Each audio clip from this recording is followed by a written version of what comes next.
Hello everyone, this is your friend Shinobi Nexus 2.0 and we are back in new fanfic. What if Naruto hid his identity while protecting the Moon Witch Hinata? Naruto x Hinata Part 2. Then please press the like button and subscribe to my channel for more fanfic like this. And now let's start the fanfic. Watery was the sigh that escaped Hinata as she pulled away from her bed. Lady Hinata. Neji was about, as per usual. But he was different, somehow. In her youth, Hinata had always thought of her older cousin as a stern, tense sort of boy. When she and her sister would go play in the clouds, he would stay at home, reading books and anything her father would share with him, documents and such, definitely not things for someone his age to casually peruse.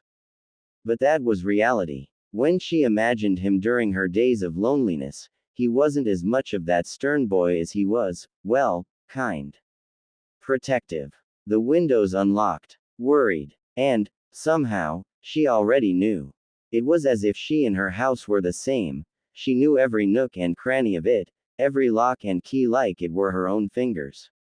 The window in the den was unlocked, and fear shot through her system. Swimming to her jacket, she threw it on and whipped out her dagger, then eased towards her door. Her heart was racing, and her mouth felt dry. But that's impossible. I'm in the middle of the ocean. Either way, there was nowhere to go but out, and with a held breath, she cracked open her door and peeked out. Empty. Nothing but furniture and fluttering silicone laminated curtains. Thank goodness. Swimming out, Hinata quickly locked the window, peeking outside and around to find any signs of forced entre-or. Mornin', neighbor. All air left her in a tremendous gasp, and she whirled around, gripping her dagger. First, she saw Neji a bit ahead of her, arm out and palm facing her, signaling for her to stop, which she obeyed with hesitation. Then, in her kitchen, halfway in the pantry, was a figure. She only saw their legs, as they were hunched behind the shelf's door, but she knew that voice. It only hurts some, but you learn to love it. Finally, the door closed, and revealed, with a pack of Pocky in his hand, was her neighbor. The one who hadn't been home in nearly 2 weeks. The one who helped her come to Ocean 11. The one who gave her gills. She could still feel the sharp pain etch its way down the sides of her neck, and she winced upon seeing those haunting, purple eyes that glittered with sea salt and devilry. Sway. Getsu. Long time, no see, he said, pushing off the limestone flooring to swim over to the den and plunk himself down on her sofa. He tore open the pack and chomped down on a stick of Pocky, showing off his sharp, pointed teeth that made Hinata's hands reach for her gills. Were you waitin' long? I saw you lookin' out at my house last night. His grin was crooked, but he didn't bother to fix it. I know I'm a catch. You don't have to hide it from me. She didn't know him well. Not really. She knew of his name and that he's lived all his life in the ocean realm, but that was the most of it. He had helped her get settled in Ocean 11, stopped by every day or so to help recarve her gills until they became a more permanent feature, and had even let her stay at his home for a night until her current home was ready for her. But after the first month, they hadn't spoken much to one another, and she only caught fleeting glances of him every now and then. But, still, somehow, she was happy to know he was alive. Safe. Unharmed, from what she could see. And that was enough to calm her nerves and try to smile at him. Welcome back. Her chin turned towards the window. How did you? I have my ways, he answered, waving a nonchalant hand. I had to get in, obviously, so I went through the window. Momentarily, he looked at her, must have seen some sort of expression on her face, and continued. Didn't break anything, if that's what you're worried about. Not at all, actually. Gaze straying on him, she moved to start her breakfast. Neji was a bit to the side, eyeing the silver-haired man lounging on her sofa with little care to hide his disdain. Her heart played hopscotch on her ribcage as she scoured through her fridge to find something quick and easy to fix up. Seeing that she had bananas, dolphin milk, and shark eggs, she pulled them out and grabbed a bottle of vanilla from the cupboard. The blender was off to the side, and as she pulled it over, she looked at the ingredients she had, wondering if she would have enough for two. Probably not, but Suigetsu looked satisfied with his Pocky. Hinata added in the milk and vanilla, then sliced up the bananas and cracked the eggs on the side of her sink before mixing them in, as well. As she latched the lid to the blender, she peeked over at the sofa, noticed he was not moving to excuse himself, and decided to ask, can I help you with something, Suigetsu? He hummed, then anchored an arm over the back of the sofa to pull himself up, a piece of Pocky still stuck between his lips. Sure. Just make this easy for me, and we'll be smooth sailing. Pardon, you still don't get it? Somehow, that didn't sound much like a question, and he folded both arms on the back and perched his chin on them before saying, they ignored me to you, is what I mean. She started the blender, pondering his words. Oh, she realized a moment later, thinking back to a few nights ago, that's right. Naruto ignored me a new bodyguard. Smoothie blended evenly, she stopped the blender, poured the beverage into a water bottle, and took a sip while peering at him in the corner of her eye. I wonder if he's anything like Sasuke. Hinata. Right. Suddenly, Suigetsu was standing right in front of her, towering. His grin reminded her of that of a shark's. No, she thought as he took her smoothie and downed half of it in one go, wiping his mouth on the back of his wrist. Cheshire Cat. Definitely Cheshire Cat. Looks like we'll be seeing a lot of each other. Nay, Hinata. Just a mere 3 hours ago, Hinata had wondered if Suigetsu was anything like Sasuke. I just don't know. I need this job. I need the money, but it's so stressful, and I'm not sure how long I can keep up with it. And already, Hinata found her answer. Just quit. He's worse. For while Sasuke was moody, violent, and bored out of his mind, he at least kept to himself and stayed quiet while Hinata did her work. He had stayed in his corner, grumbling, and the most she got from that were a few weird looks from the people seeking her out. But Suigetsu, excuse me, the woman across the table from Hinata gave the man a stupefied look, totally shocked by the gull he had as he sat between them, feet propped on the table as he picked his nails with, wait, was that? Yes, he was using her dagger. How did he even get that? Hinata had already tried to ask him to practice basic manners and keep his feet under the table, but he must have had the memory of a goldfish, for it only took about 30 seconds for him to forget her pleads and go back to his relaxing.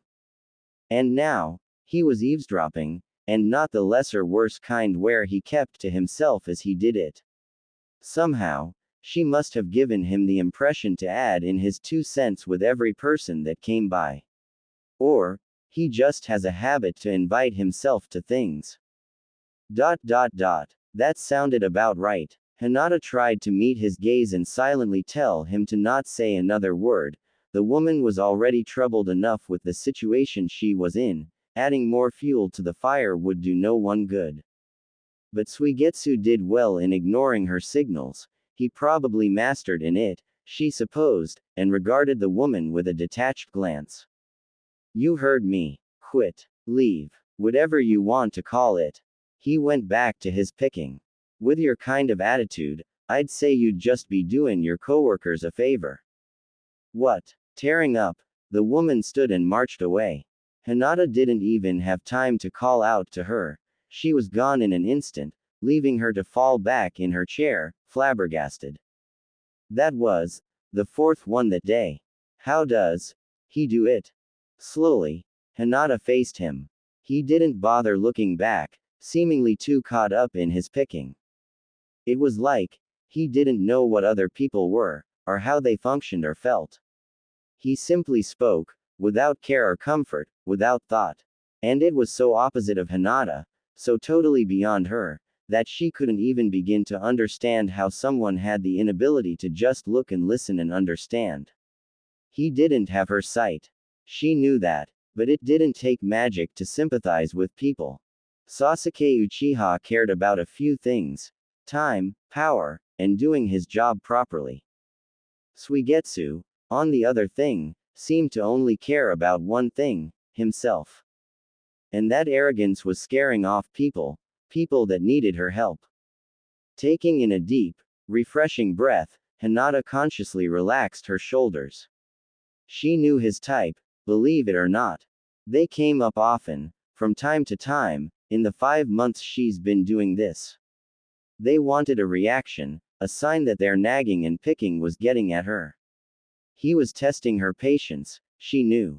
But little did Suigetsu know that she's been forced to build up her patience since the birth of her younger sister. Suigetsu. His eyes flickered to his arched legs, then to her. Ah, so his lack of memory really isn't the problem here. You're very handsome, he snorted, eyes squinting. You just realized that? Smiling, Hinata shook her head. Not at all. I've noticed, only I've been meaning to keep it to myself.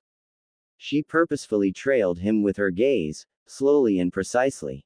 I want to say it's mostly in your face, but I suppose it's everywhere, isn't it? But that should be what's expected of a guard, Not all of 'em, he said, scooting up in his chair, dropping his feet to straighten his back. I'm a special case. I'm sure you are, Hinata said, keeping her smile as she folded her hands on the now free table. And I think that's the problem here. Purple eyes narrowed. I'm not following. Why? You're so handsome. It's distracting. To me, and certainly to the girls who come here for my help. They can't say a word without fumbling, I'm sure you've noticed. Matching his gaze, she rolled a shoulder behind her, towards the bar. So I think you should move your charm elsewhere. Where it is more. Her right hand swept the table for any dirt it may have gathered, appreciated. His eyes widened, and she knew he figured out her meaning. She'd caught him in his arrogant ways and made it clear she would not stand for him to continue his reign of terror around her. His feet shifted on the floor, drilling it in for both of them that if she could get him to stop causing a mess, she could do it again, and with a sneer, he stood. Then I think we can agree on something. His words came out clear and confident, but the hand rubbing at his neck told her otherwise, and when he pulled the high collar of his shirt far enough to reveal his gills, she found lines of black stickers covering them. And that was a surprise, though she supposed it shouldn't be. Everyone had stickers. Everyone. But Suigetsu, despite it all, did well in presenting himself as one not having them at all. 5 hours ped, and he hadn't left the bar. Hadn't even looked at her. Out of spite, maybe. But Hinata guessed it was something more. Something more ferocious. Because he was supposed to be her bodyguard, watching out for anyone who may come seeking her out for trouble. He should be at her side, protecting her. Instead, he was at the bar, chatting with people of all sorts, twirling her dagger between his fingers under the bar. And Hinata had lived for 5 months without bodyguards and the like. She was used to a life without someone constantly looking out for her life. She didn't need one. But after Tamaki, after those men about a week ago, Hinata was on alert, and Suigetsu was doing well in making her feel like she needed him more than anything else at the moment. This was exhausting. Everything was, really. She couldn't relax. The tension was too stiff in the air, and her paranoid mind was on edge. And it was not like anything had severely changed. It was simply a weekend night. The bar was full, as per usual. People were right up against each other, and Hinata didn't feel like she had much room to breathe. But that was normal. But Suigetsu wasn't normal. Leavin' already. But the fun just started. Well, maybe that was just her stating the obvious. Finally out of the crowd, Hinata's hands first pulled at her shawl, situating it around her face, then moved down to rub the wrinkles out of her pants. Suigetsu watched her to the side, sorta. More so, he eyed the crowd in an almost longing manner, looking ready to leave her side and join the rowdy drunks in a few rounds of whiskey. A part of Hinata expected him to do just that. He'd been ignoring his duties for most of the day, so why should he stop now? But he, even with his whining pout, stayed next to her, and she couldn't be totally sure if she was relieved or not. Taking a fleeting glance at the bar, Hinata turned to make her way to the ocean gate. He had followed her a good half the way there, then ped her swiftly and got to the dial before her. "Allow me," he said, replacing his pout with a grin as he turned the dial. How chivalrous. Her nerves burned in her ears, but Hinata held her tongue and watched the portal open. She couldn't believe this was his last-minute moment of kindness to apologize for his earlier actions. Guilt wasn't something he seemed to feel, ever, and especially not towards her at that moment. But no picking or prodding followed afterward, so Hinata decided to take it with open arms, shooting him a grateful smile that he met with his normal, toothy grin. They entered the portal together, and when the twirling colors left them, they stepped out, into this. Replacing the miles of ocean along the horizon was a silver shore lit with campfires and lanterns. The water was less choppy, and white waves could be found along the sandy beach. This wasn't Ocean 11 at all. Hinata stopped, heels of her shoes sinking into the water's surface as she shot a nervous look Suigetsu's way. Which didn't affect him at all, really, as he held her elbow and pulled her towards the shore. Flashbacks of Tamaki filled her mind, freezing every molecule within her body, and her entire being began to shake. "Chill out," Suigetsu said, tightening his grip. "I'm just here to find someone." After that, well, he trailed off as their feet met the sand, which sunk under their weight. The bonfires littering the place weren't close to them at all, but Hinata still felt like she was melting. She began to recognize this place. Ocean 4, if she remembered correctly. It was one of the many districts that included a shoreline of some sort, but the significance of this place didn't really lie in that aspect, but rather that of its people. They were tough folk, she's heard. Rowdy, loud, shark-ish, Neji commented, glaring at a small group of people who stared at her. "Fits the style of our bodyguard, now doesn't it? An entire place full of Suigetsus." Hinata tilted her head back, finding the portal gate, wondering if she could run back and leave without anyone noticing. But that hand was still on her elbow, leading her deeper into the den of sharks that looked at her with hungry eyes and shining teeth. But as soon as it came, it left. Suigetsu slid his hand down her arm before releasing her, opting to cross them behind his head as he left her for the huts in the back. "Stay here," he said. "I'll be back." He was gone, and Hinata was alone. They wouldn't stop staring. Was she really going to heed Suigetsu's requests and stand there like bait? Even Neji seemed to ponder the idea of running away, but just as she began to turn. "You're from Moon, ain't ya, Guppy?" Obviously, they were talking to her. But she couldn't help but blanch at the name. "Oi," another voice called, this one sounding closer than the other. "Look at us when we speak to ya." Wanting to avoid irritating them, she did so without reluctance. There was a group of 4 men a few yards away, the one who had just spoken being the closest. They had grins like Suigetsu, eyes like him, too. The mischievous, daunting kind. "We've got a word for your kind, if ya don't mind listenin'." "Not that it really matters," another said. "We're gonna speak our minds whether or not you wanna hear it." "Charming," Neji muttered, hovering close to her as they surrounded them. "Keep your guard up. Don't show them you're scared. When you see an opening, take it and run." Nodding, Hinata relaxed her arched shoulders and linked her hands in front of her. "How can I help you?" she asked kindly. A few grimaced at her tone, and she made a note to keep her pleasantries to herself when dealing with them. A burly man stepped in front of her, close enough for her to smell the booze on his breath.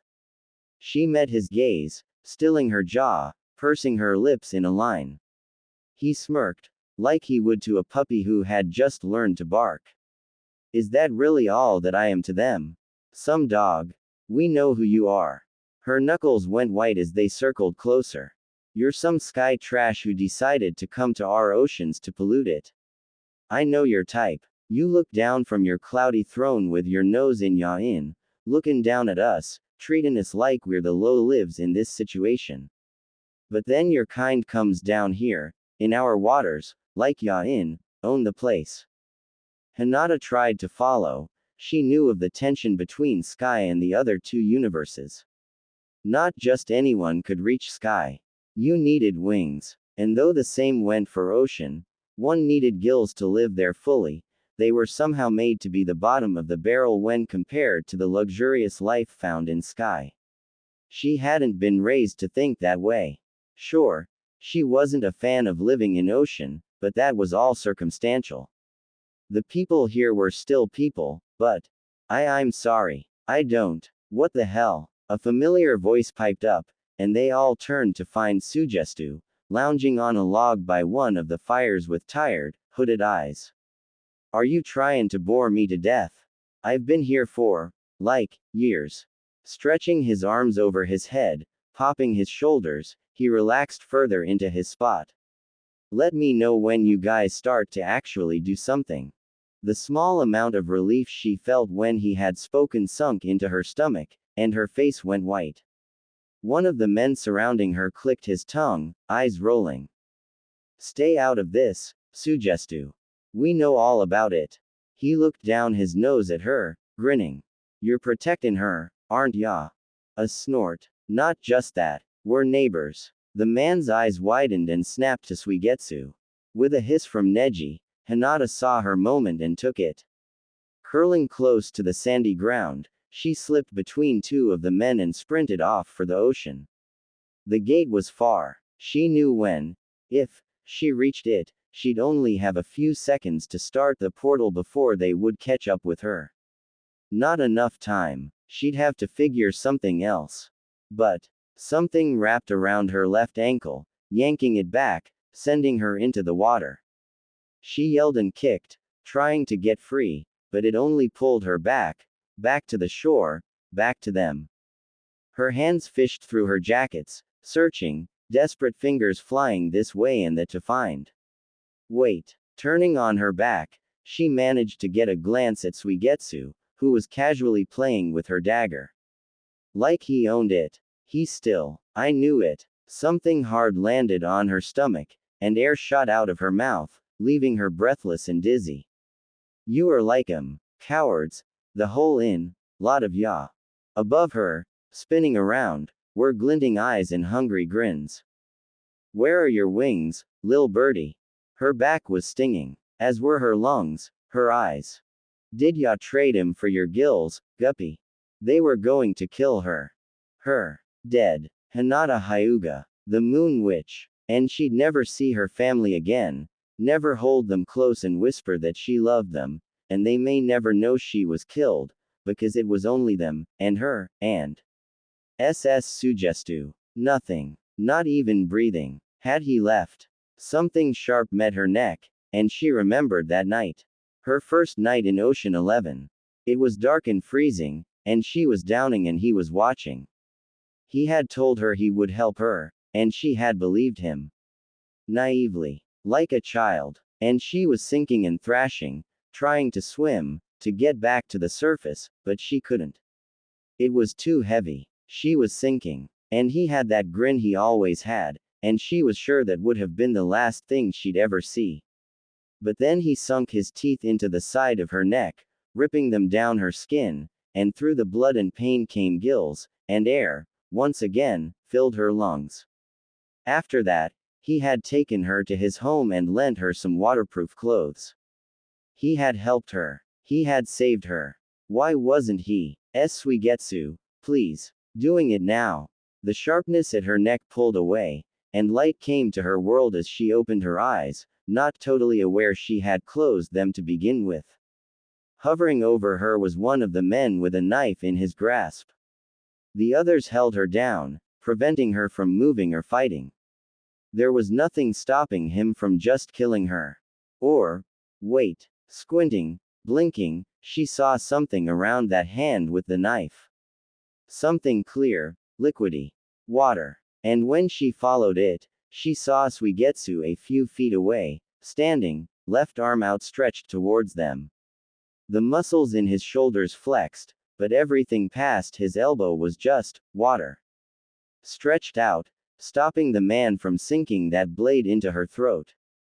And it was clear she wasn't the only one surprised, for the man had shock flaring in his gaze as he glared at Suigetsu.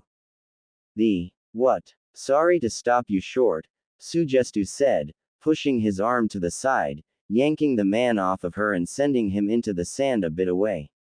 The others gaped, and their grips automatically loosened on her.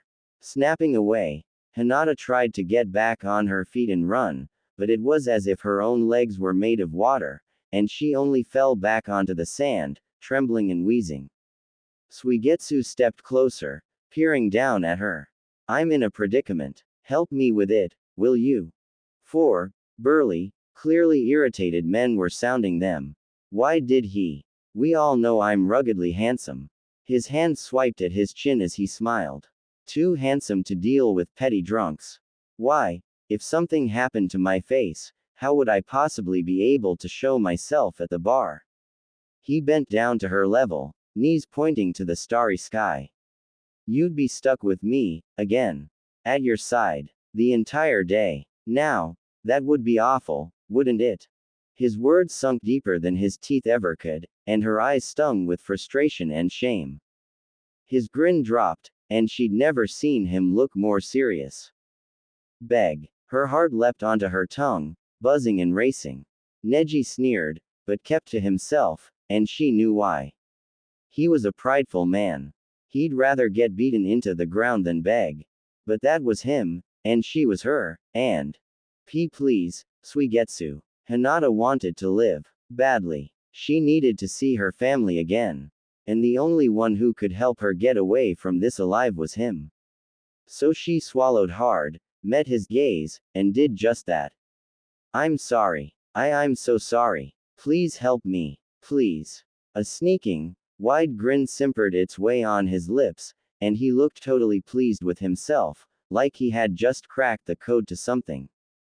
Well, since you asked so nicely.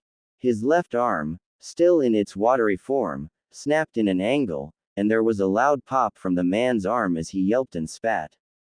You broke my. Suigetsu's right hand skimmed the surface of the water, dipped into the foam waves, and pulled out a sword from its depths.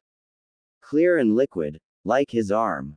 But then Hinata saw it slice into that very arm Suigetsu had just broken, cutting it off from its shoulder completely, leaving it to fall and wriggle in the sand, and she knew the blade of that sword was anything but water.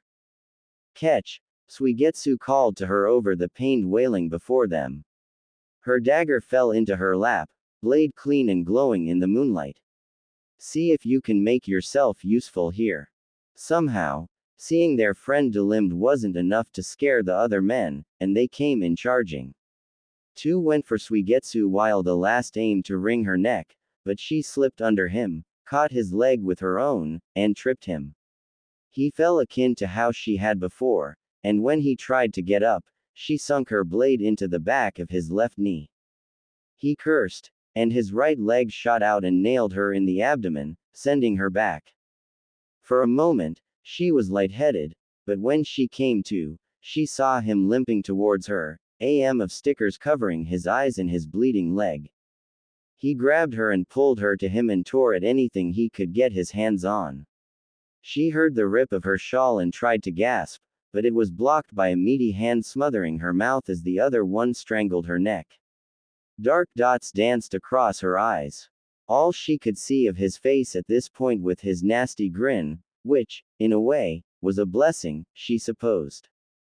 For when she plunged her dagger into the black M covering his eyes, she was glad she wasn't able to see the damage he'd done. The man yelled and toppled off of her, and she got to her feet, ready to sprint away from him. But he was still breathing, but unconscious. And when she looked over, Suigetsu had already taken care of the other 2. One had lost his legs, and the other, his head. They were dead. And him, smiling over them with a bit of red smeared along his cheek, seemed perfectly happy with that. That was fun. He went over to her with a hop in his stride. We should come visit more often. Wind rushed past them, and with her shawl torn to shreds, nothing kept her long, dark hair from falling into her face. Suigetsu's gaze glittered. Didn't know Ms. Hinata Hyuga could fight. Surprising, for a moon witch. She felt disgusting and nauseous. The smell of salt and blood made her stomach twist into knots. The sight of her dagger covered in blood made her feel faint, and she knew if Neji, the real one, were here, he'd remind her that she should get used to the sight, because that was its intended purpose. But her figment stayed quiet, watching her closely, concern shining like the moon in his gaze. I need to go home. But her legs wouldn't move. She was stuck. A hand found her arm, and she jerked away. Suigetsu didn't seem to care, however.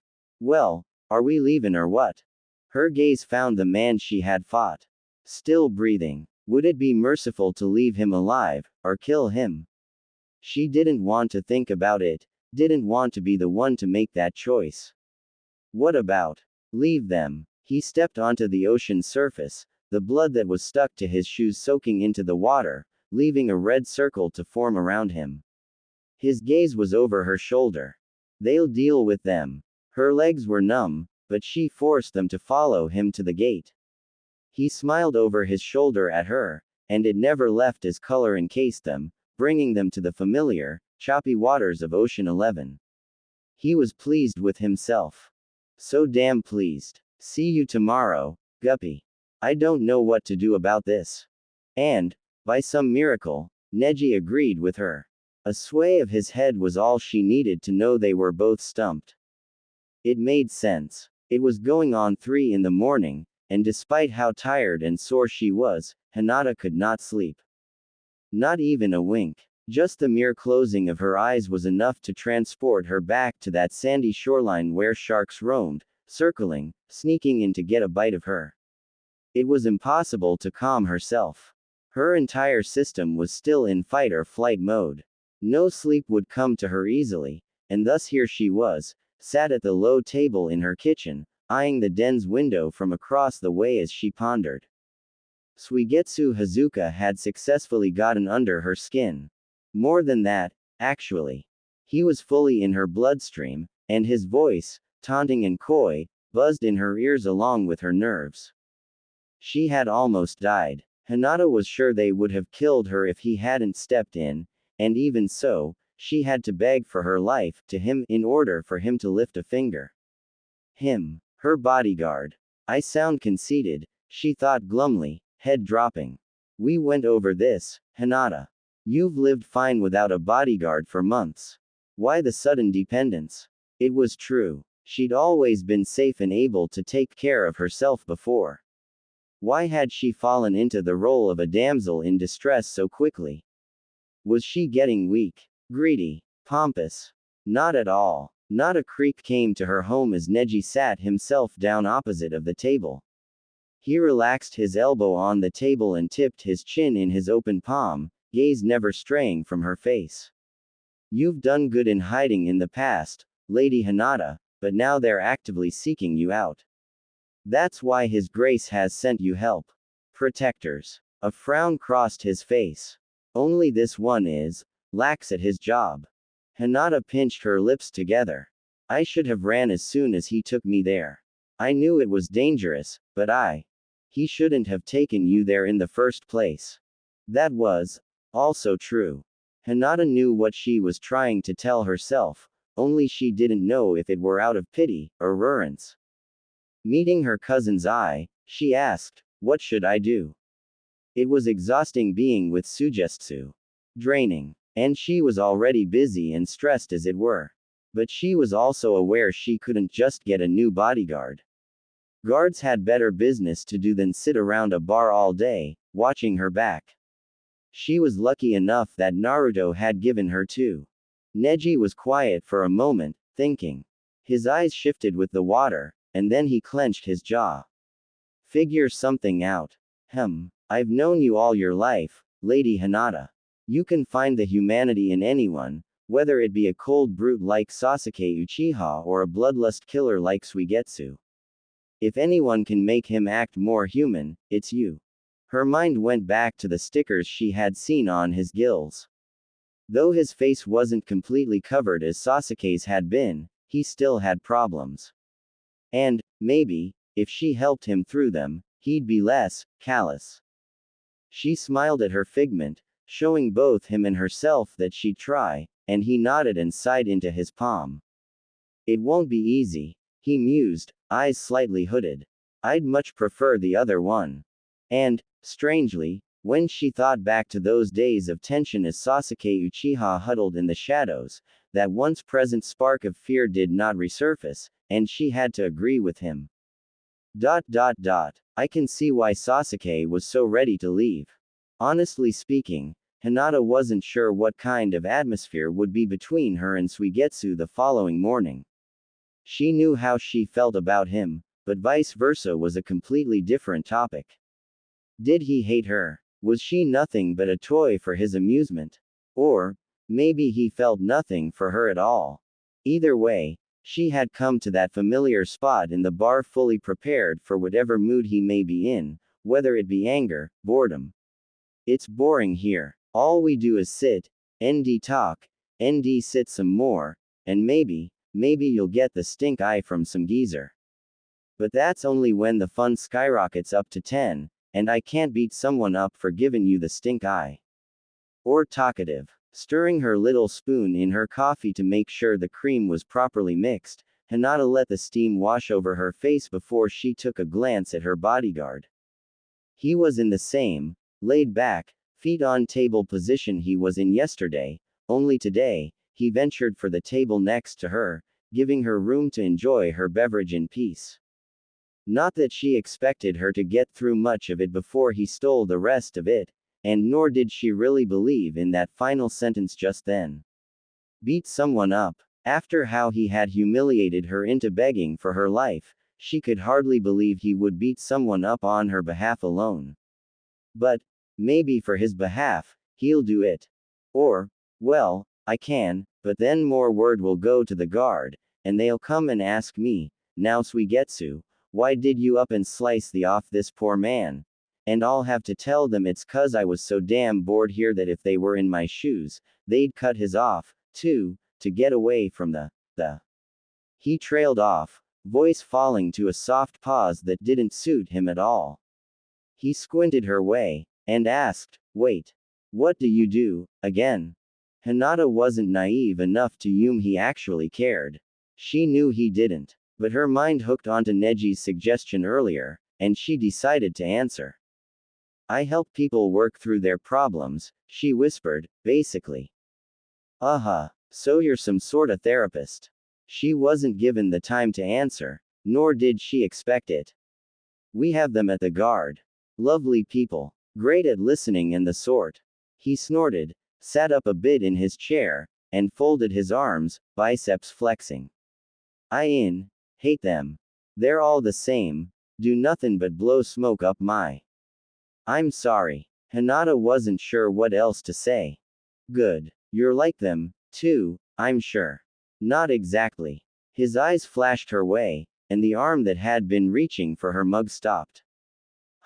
She sat and waited, but he said nothing else. Had Sugestu just gone speechless? Though I'm sure they and I share the same goal, our approaches may be different. Scooting her mug closer to her, she waved Tsunade over and asked for another one, same cream, same sugar, same milk. Afterward, she faced Suigetsu, took a sip of her coffee, and tapped her index gently under her eye. My eyes, I see things with them. Hidden things. Worries, anxieties. They're all over people, stuck tight to them. Like stickers. Her eyes found his neck, and she attempted a smile. I try to help get them off. No shit? He asked, causing her smile to widen. I don't believe you. Only for it to simmer down once more. You don't have to, Hinata said, bringing the mug to her lips to let the steam relax the muscles in her face. I know it's hard to believe. Suigetsu watched her for a moment, then a heavy sigh escaped him. He sat completely in his chair, turned it completely towards her, and said, "You're doing it wrong. When someone says, 'I don't believe you,' you're supposed to try and convince them." She blinked. He wants to be convinced. She couldn't tell. All she knew was that the grin he was shooting her was nothing short of sly. "So you see things. What? Do they, like, spell out what they are worrying about? Do I have? I'm too damn great for my own good," slathered on my face. A laugh, airy and light, escaped her lips before she could even try to stop it. His grin shifted immediately. It was the first genuine one she's seen from him. "Not at all. They don't tell me anything. I have to find that out on my own." "Yeah, how?" Tsunade returned with the extra coffee, and Hinata slid it over to Suigetsu, who instantly went at it.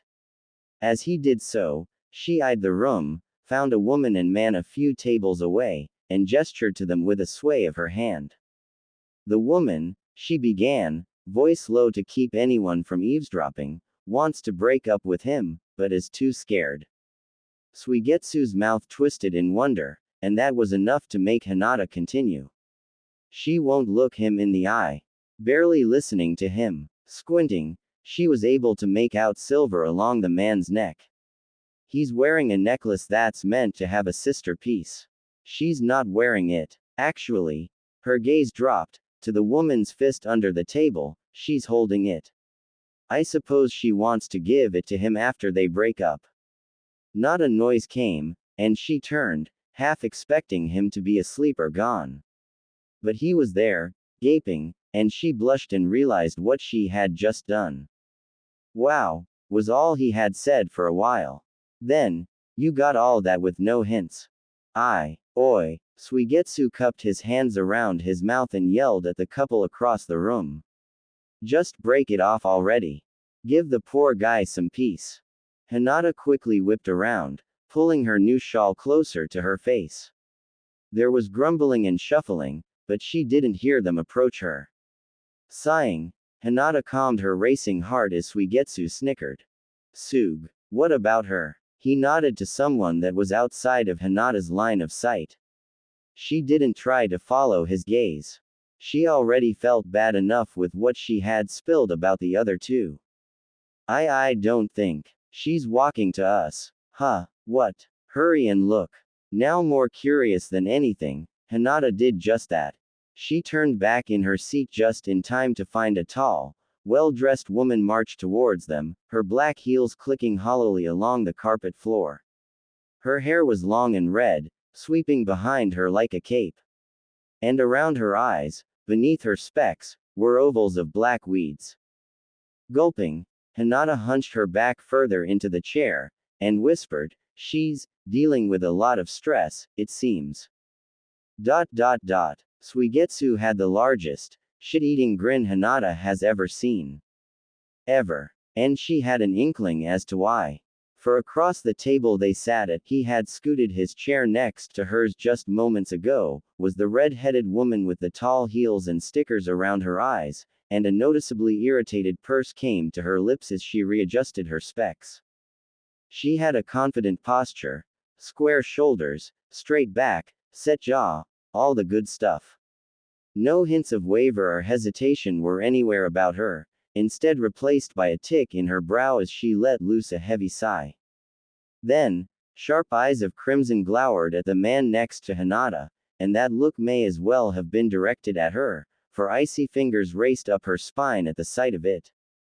"I heard what happened." Her tone was what revealed her to be a part of the guard. Level. Cold. They all had that tone. Even Suigetsu, beyond his talkative facade. "Beg," he had said to Hinata. He had been so guarded at that time, and now, so was this woman. At Ocean 4, a guard saw the whole thing happen, told me in detail about how you stood there for 5 minutes while she was being haired. A crisp sheet of paper was slammed on the table, and the woman cleared her throat, more so to calm herself than anything else. Didn't even lift a finger, He told me, until you had her begging. Begging, Suigetsu. Are you mad? He was quiet for the next ping moments, but Hinata caught a glance of his simper and knew he was getting an absolute kick out of this whole ordeal. Sorry, Karen, but it ain't my job to babysit guppies like her. He didn't even have the gall to look her in the eye when he said that. Babysit. Is that what all of this was to him? Hinata couldn't find the proper words, but thankfully, the woman, Karen, knew exactly what to say. You're right. It's your job to protect her. To bodyguard her. An angry gleam came to the GL of her specs as she sneered. And it wouldn't hurt to be a bit less apathetic, either. Silver hair fell back as he barked in laughter, teeth gleaming in the orange lighting. See? That's where we differ, you hag. Karen's face nearly matched the tone of her hair, but he stopped her before she could spit at him. I don't like to call it apathy. I see it more as having strict priorities. Webbed fingers ruffled her hair, and Hinata's shoulders curled around her neck. And sadly for Lil, Miss Moon Witch, I happen to prioritize my amusement over her safety. Karen stood, towering over them both, palms flat on the table, with shook along with her anger. That safety you speak of so carelessly is what's giving you a job, you incompetent. Which I did, perfectly, might I add. That playful grin of his fell for a moment as he crossed his arms. Look at her. She's alive, ain't she? Isn't that what Sasuke always says? Karen's lips, shimmering with gloss, relaxed from her sneer, and her courageous gaze flickered to the side. Suigetsu's brow rose, and he smirked. Leave me alone and let me do my job my way. And Karen, she looked ready to reach over and rip his tongue out of his mouth. But her eyes met Hinata, and she sighed once more and cooled her face. Flipping the paper, she pushed it towards him before standing straight. You can read, can't you, hat? She pushed her glees up the bridge of her nose before placing a hand on her hip. It's a warning. From the guard. If I hear one more bad thing about you while you're on duty, hell, if I hear you took a shit incorrectly, I'm going to make sure you're as kicked off this team. Do you understand me, Suigetsu, or do I need to speak slower for you? His grin returned, and he curled his arms behind his head. Loud and clear. Karen nodded and began to strut away, but Suigetsu seemed bent on getting in more before she left. Not that I'm worried. Try all you can, but we both know there ain't enough ocean guards for them to just throw me out. She was gone, fire practically left in her wake, and when Hinata finally had enough courage to look, she found him back at his table, drinking the last of his coffee with that same, egotistical smirk he's always had. She had to physically hold back a groan, and Neji did nothing to hide the daggers he was sinking into the man's head. Respect was a very important thing for Karen. Her job was hard. Her job as a woman was hard. She spent enough years with people who thought they could degrade her and talk down to her simply because she was a woman, and now that she finally got the job she wanted, that she deserved, she wasn't about to let some man with an ego complex tell her what she could and could not do. Damn that Suigetsu. She knew everything about him. She has records upon records on him. With one slip of the tongue, and she could have him fired on the spot. The spot. And he knew she could, so why did he feel like he was still the top dog here?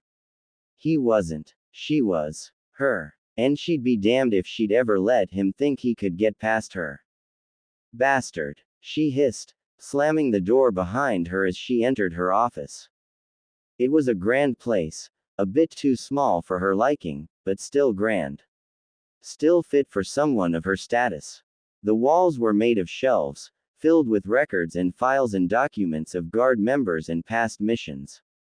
She knew the place like the back of her hands, no, better. And it was all hers.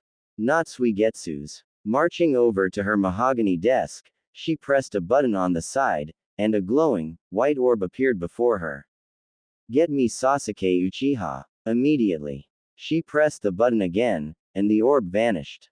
Opening a drawer, She pulled out a thin hair tie and began to twist her hair into a high ponytail. Her heels clicked away from her desk. She didn't add any carpet, as she enjoyed the sound of her heels on tile. It made her sound loud. Powerful. You want to know what he said to me? He said he wasn't apathetic. To anyone who may have just entered the room, they would have assumed she was speaking to herself. But up on the second level of her office, sat in a corner with files set on his knee, was Jugo. He looked up from his reading to find her eye as she tightened her ponytail. He said it was because he had priorities. TCH. Talking out of his, as per usual. His shoulders shook with a quiet laugh as he gauged her from his spot above. He's not totally apathetic. He cares. About you. About me. His teammates. His chin jutted towards the door as nearly silent footfalls approached it. About him. Gasping, Karen quickly looked at herself in the mirror on her desk, saw how absolutely dreadful her hair looked, and quickly pulled it down and fanned it out before the door could creak open. Perfecting her smile, she turned just as Sasuke stepped inside, his normal frown adorning his lips. Godly. Gorgeous. I hope this isn't about Suigetsu. Before she could even say a word, Jugo called out. Of course it's about him. Frown tightening, he glared at Karen. You're wasting my time, then. He made a move to grab the door handle, but she stopped him, arm reaching out. Wait. He did, but did not turn back to her.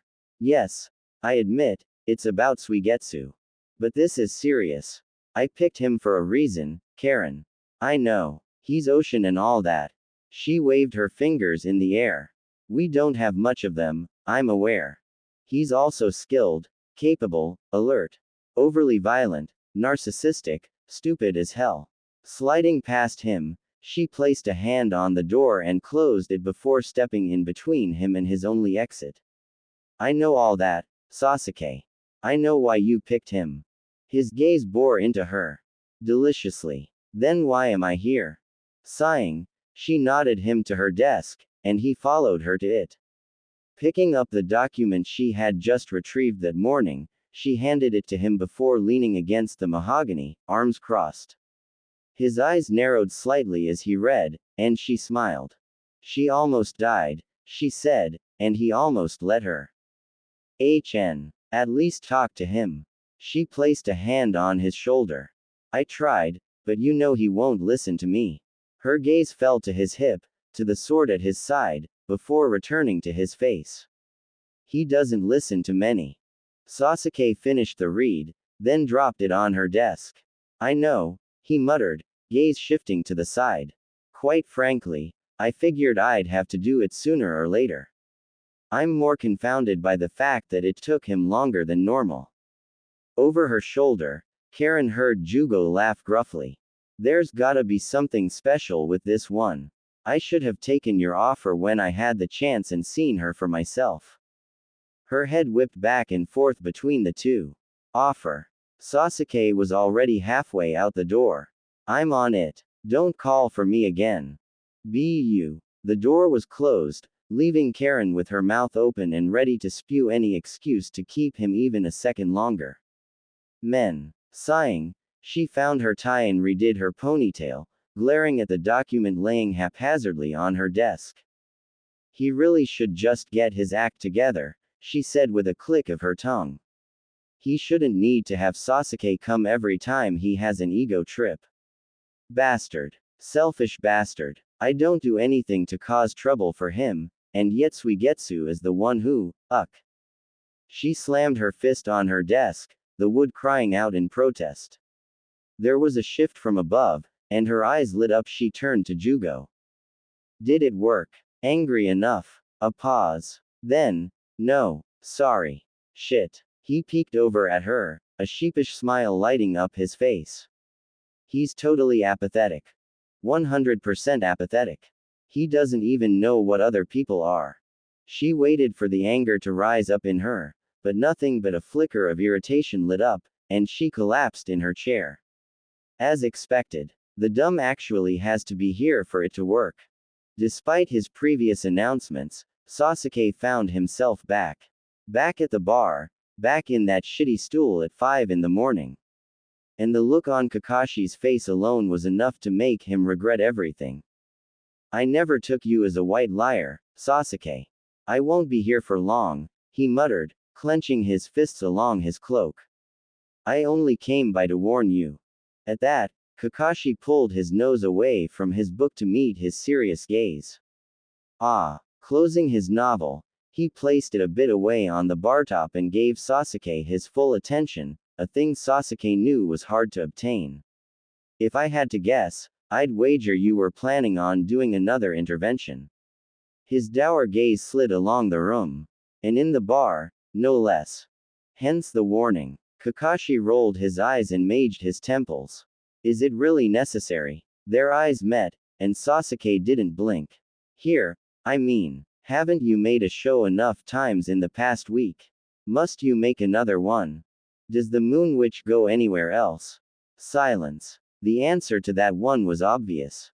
Sasuke settled back in the stool, glancing over at the corner where she would be residing in a few hours.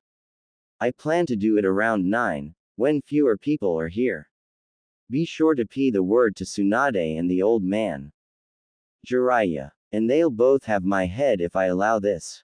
Sasuke smirked and stood. You needed a new one, anyways. He made a move to leave, but Kakashi stopped him. And what about Hinata? Slowly, Sasuke turned back, head tilted slightly. Shall I warn her as well, or do you get off on leaving her in the dark? Her reaction needs to be genuine. Kakashi frowned. I don't recall hurrying you over, Sasuke. He matched him with a grimace as he turned away, cloak twisting behind him. She's a big girl. She can handle it. Day number 3. Yes, Hinata was counting the days. She had done it when Sasuke was around, too, but unlike that time, she was also counting the hours. Day number 3, hour number 5 since Suigetsu had come to her as her bodyguard and, it was still rough. And irritating. He still did things to spite her, tease her, turn her upside down and backwards, for entertainment, of course. He had made it clear that was his main goal. His priority. And she tried not to dwell on it, but still, it stung. Painfully so. It's okay, Hinata, she tried to tell herself, eyes locking onto the stickers on Suigetsu's neck.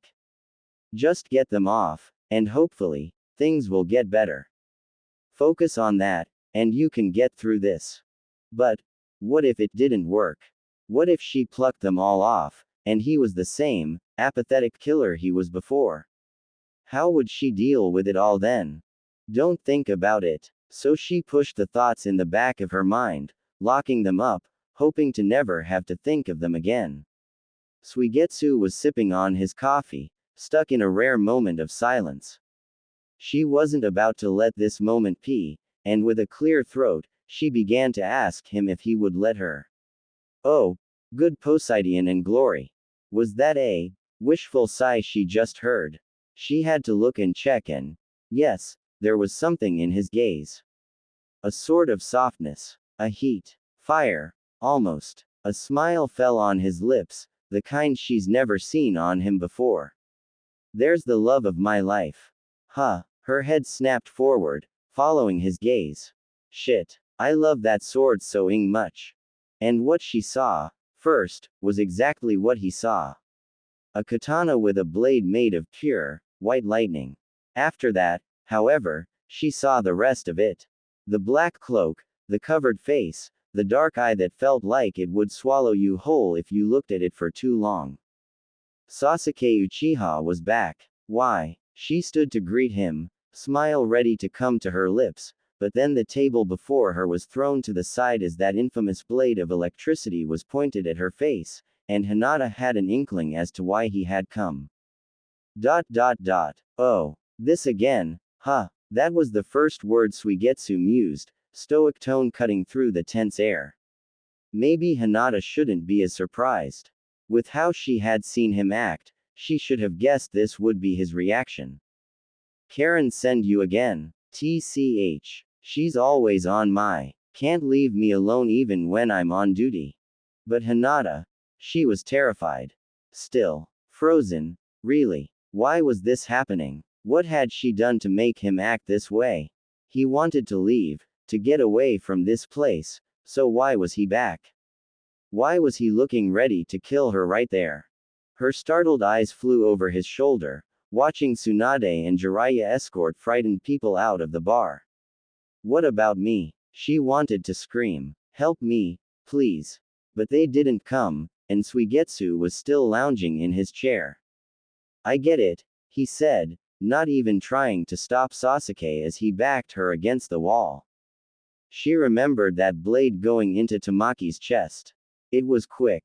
The smell was horrible, but she died quickly. Was that going to be her? Was he going to throw her body around, too, once he killed her?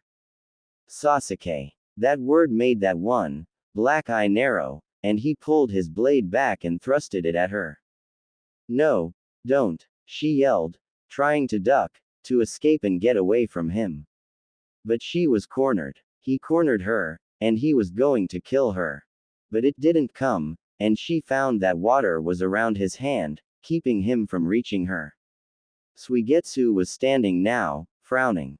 Sasuke. I said I.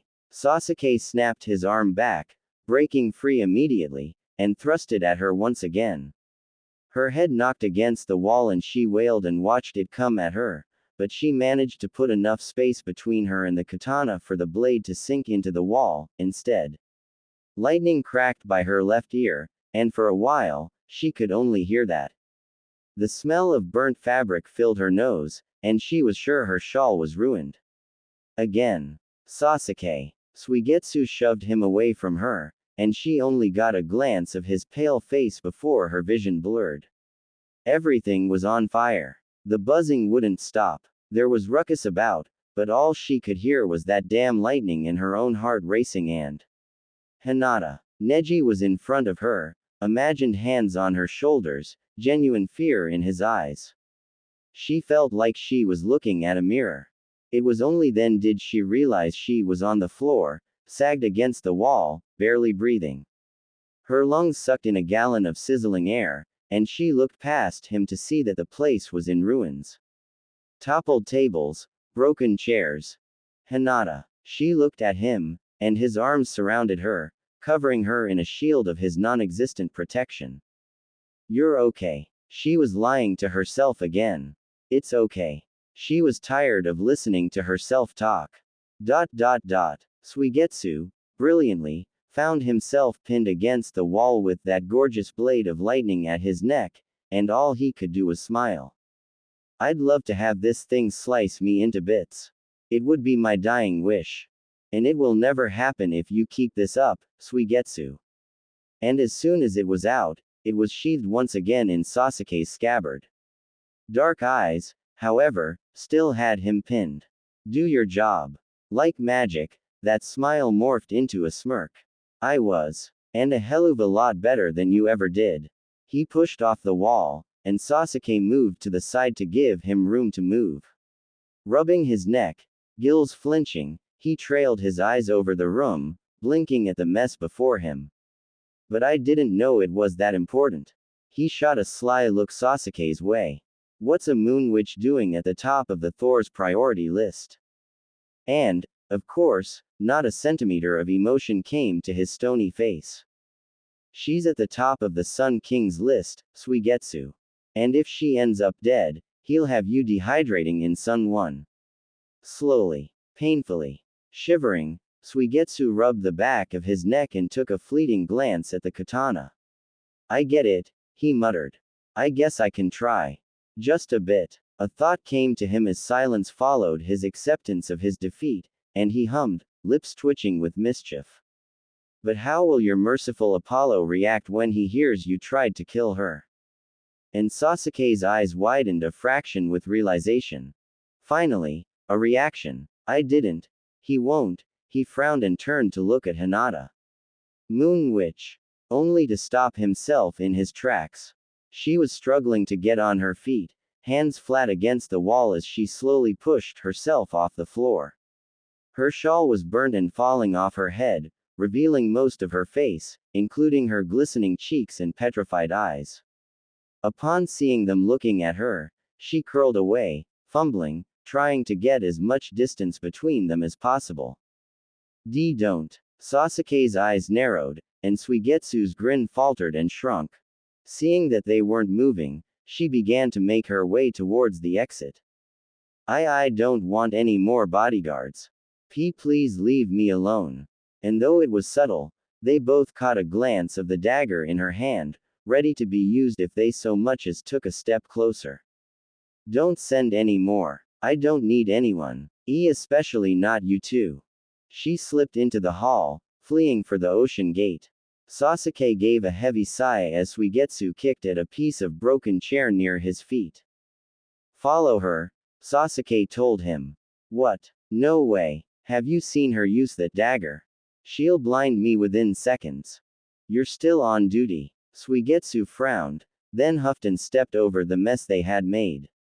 Fine. But for the record, we both screwed up on this one. Right. He knew. The guard, that day, was blessed with the presence of the Sun King. Not in the best of moods, mind you, but the Sun King, nonetheless. And Karen, despite herself, could not help the beads of sweat forming at the base of her neck. She liked to blame it on the heat. Wherever his grace roamed, sunlight and warmth was sure to follow, but, in the back of her mind, she knew she was nervous. Damn nervous. Kings did not often come to visit the guard, let alone her office. And she couldn't even pretend that this was out of congratulatory requirements. He was here because Sasuke screwed up, big time. And she was in charge of him. Missions, days off, in-office days, she scheduled it all for him, and if he messed something up or didn't show up to something, it would be on her to fix it. Yesterday, he nearly killed Hinata Hyuga, the girl the Sun King specifically requested to be protected. And now he was here, strutting down the carpeted hallway, cape swaying behind him as he approached her. She stood, back straight, in front of her office's door. Hands behind her back so that her fingers could trace the wood of the door, she held her breath and prayed. Please, when this is all done with, let me still have my office. He can reprimand me and punish me all he likes, but don't let him kick me to the streets. Please. Waves of heat washed over her, and when she looked up, blue eyes were just a bit away from her. Glittering. Oh, gods, I'm screwed. Glad to see you're holding up well, Karen. He smiled at her, and her heart dropped. The man always smiled. She's heard stories where he sent men to their graves with a grin upon his face. Was that going to be her? Was the last thing she would ever see in this life going to be that damn smile? I'm sure you've prepared him for me. Trying to match his smile to hide the quiver in her lips, she bowed lower than she intended to before slipping to the side, hands moving to connect at her lap. Of course, my grace. Hopefully, he didn't hear the terror that vibrated in her throat. Peeking up at him beneath her lashes, she added, I'll see to it that no one disturbs the two of you. His smile widened, a flash of teeth winking at her between his lips. I'll trust you will follow through exceptionally. The door, itself, seemed too scared to make a noise, for it opened silently as he pushed down the bronze handle. He stepped in, cape whopping behind him, and Karen snapped her head up to get the probably last glance of her gorgeous, amazing, brilliant, perfect office before the door shut in her face. The second the door clicked shut, footfalls raced from behind her. I am so glad I am not him right now, Suigetsu whispered, toothy grin not matching his words one bit as he leaned against the door, right ear pressed against the wood. Behind her, a heavy sigh fell along her shoulders. They've known each other all their lives, Jugo mentioned, tone small and quiet. Barely enough to encourage anyone. He won't be too harsh. Right. It seemed both he and her shared the same fear, Sasuke being terminated from the team. Wiping a hand along the back of her neck, collecting any sweat she could find before cleaning it off with a handkerchief found in the pocket of her blazer, Karen leveled her breathing and tried to find her normal, nonchalant attitude. Sharpening her gaze, she bent toward Suigetsu, and hissed, "Move away from there. You can't eavesdrop on the sun." "Shish, shish." Suigetsu waved a hand at her face, causing her to blink and lose her glare. "It's getting good in there." She locked eyes with Jugo, pondered, then joined Suigetsu against the door. "Screw it. I'm probably already losing my job. It can't get any worse." Naruto was never a fan of this side of the role he played. The strict, dominating role that had to be obeyed. But he knew when it was required of him, and sadly, this was one of those times. Since he was young, he's been raised to act his role as Sun King perfectly and efficiently, and this meant bringing an iron fist to everything he fought to achieve. And right now, that was Hinata Hyuga's safety. Sasuke Uchiha had always done a splendid job in getting mixed up in the crosshairs and messing up the whole operation entirely. When they were young, it had been purposefully, if just to subtly kick him in the stomach every time he screwed up. With maturity, he'd grown out of his foolish ways, they both did. And it had been smooth sailing for a while. But then it all changed.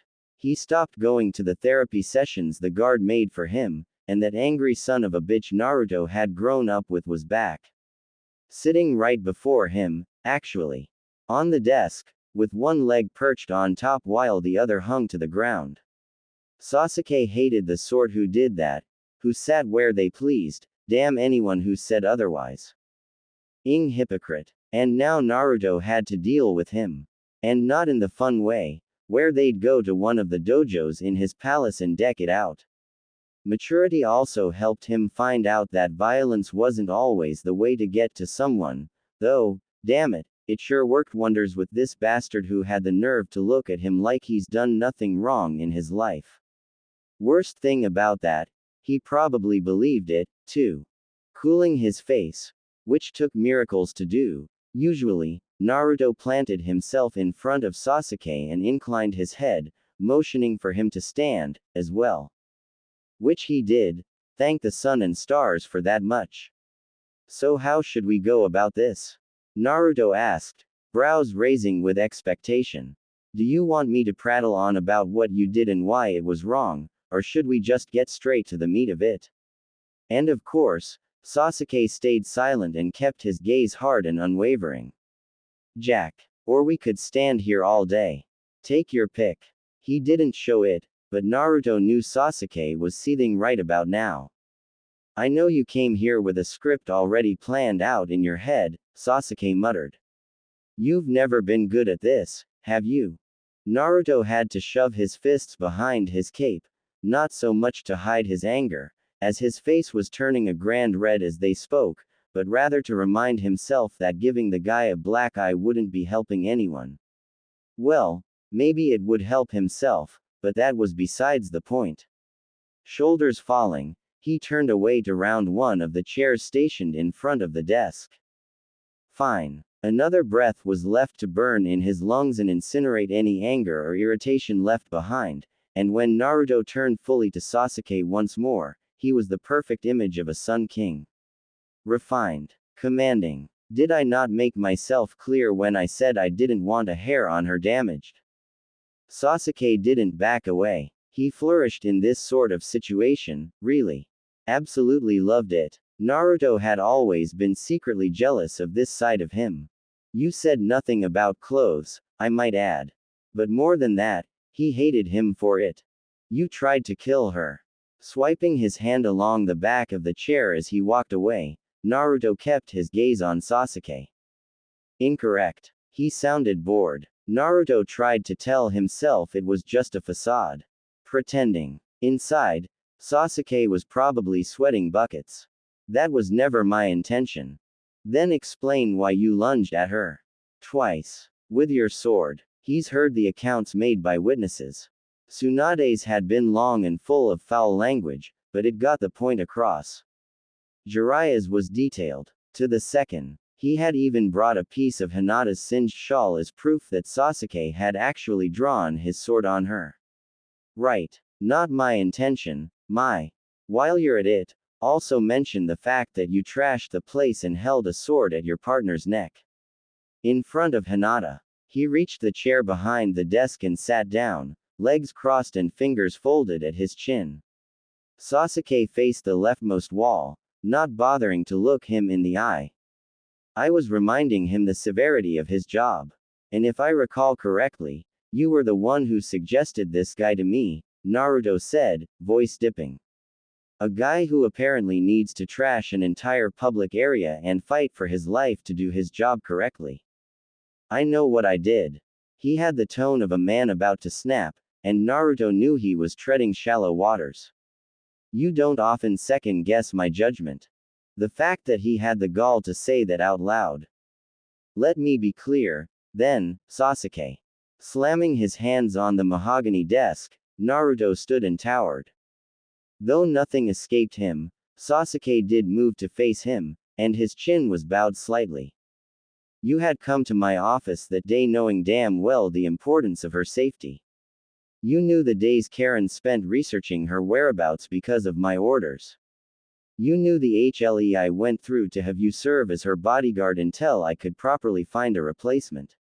You knew it all, and with that knowledge, you suggested to me a guard who blatantly ignored his duty and had Hinata begging on her knees to be saved. I'm aware. I know you're damn aware, Sasuke.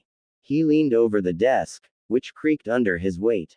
The problem is you're standing before me right now with not a single idea as to why there's a problem there.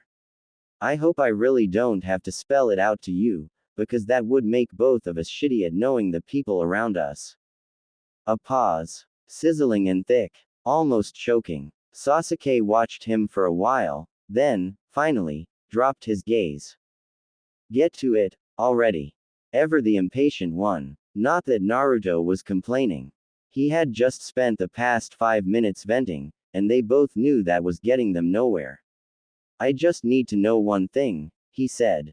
Pulling away from the desk, he straightened his shoulders and unclamped his fists, then looked Sasuke square in the eye. Scaring her, almost hurting her, handing her off to him, do you regret any of it? Any at all? Because he knew Sasuke. When he messed up, he owned up to it. Took whatever consequences there were. That much, at least, was respectable on his part. And if Naruto could just know he felt at least a little bad about all that had transpired due to his negligence, maybe, he would be willing to work something out. But that closed-off look in his eye sent Naruto back into reality. This wasn't the old Sasuke. Not anymore. This was the guard, Sasuke. The Thor. I do not. And gods, he's heard, have trouble in taking accountability. But despite the absolute despair cracking his heart in half, Naruto grinned, rounded the desk, and placed a hefty hand on Sasuke's shoulder. Great, he said, not meaning it at all. Then I'll take great pleasure in making you regret everything.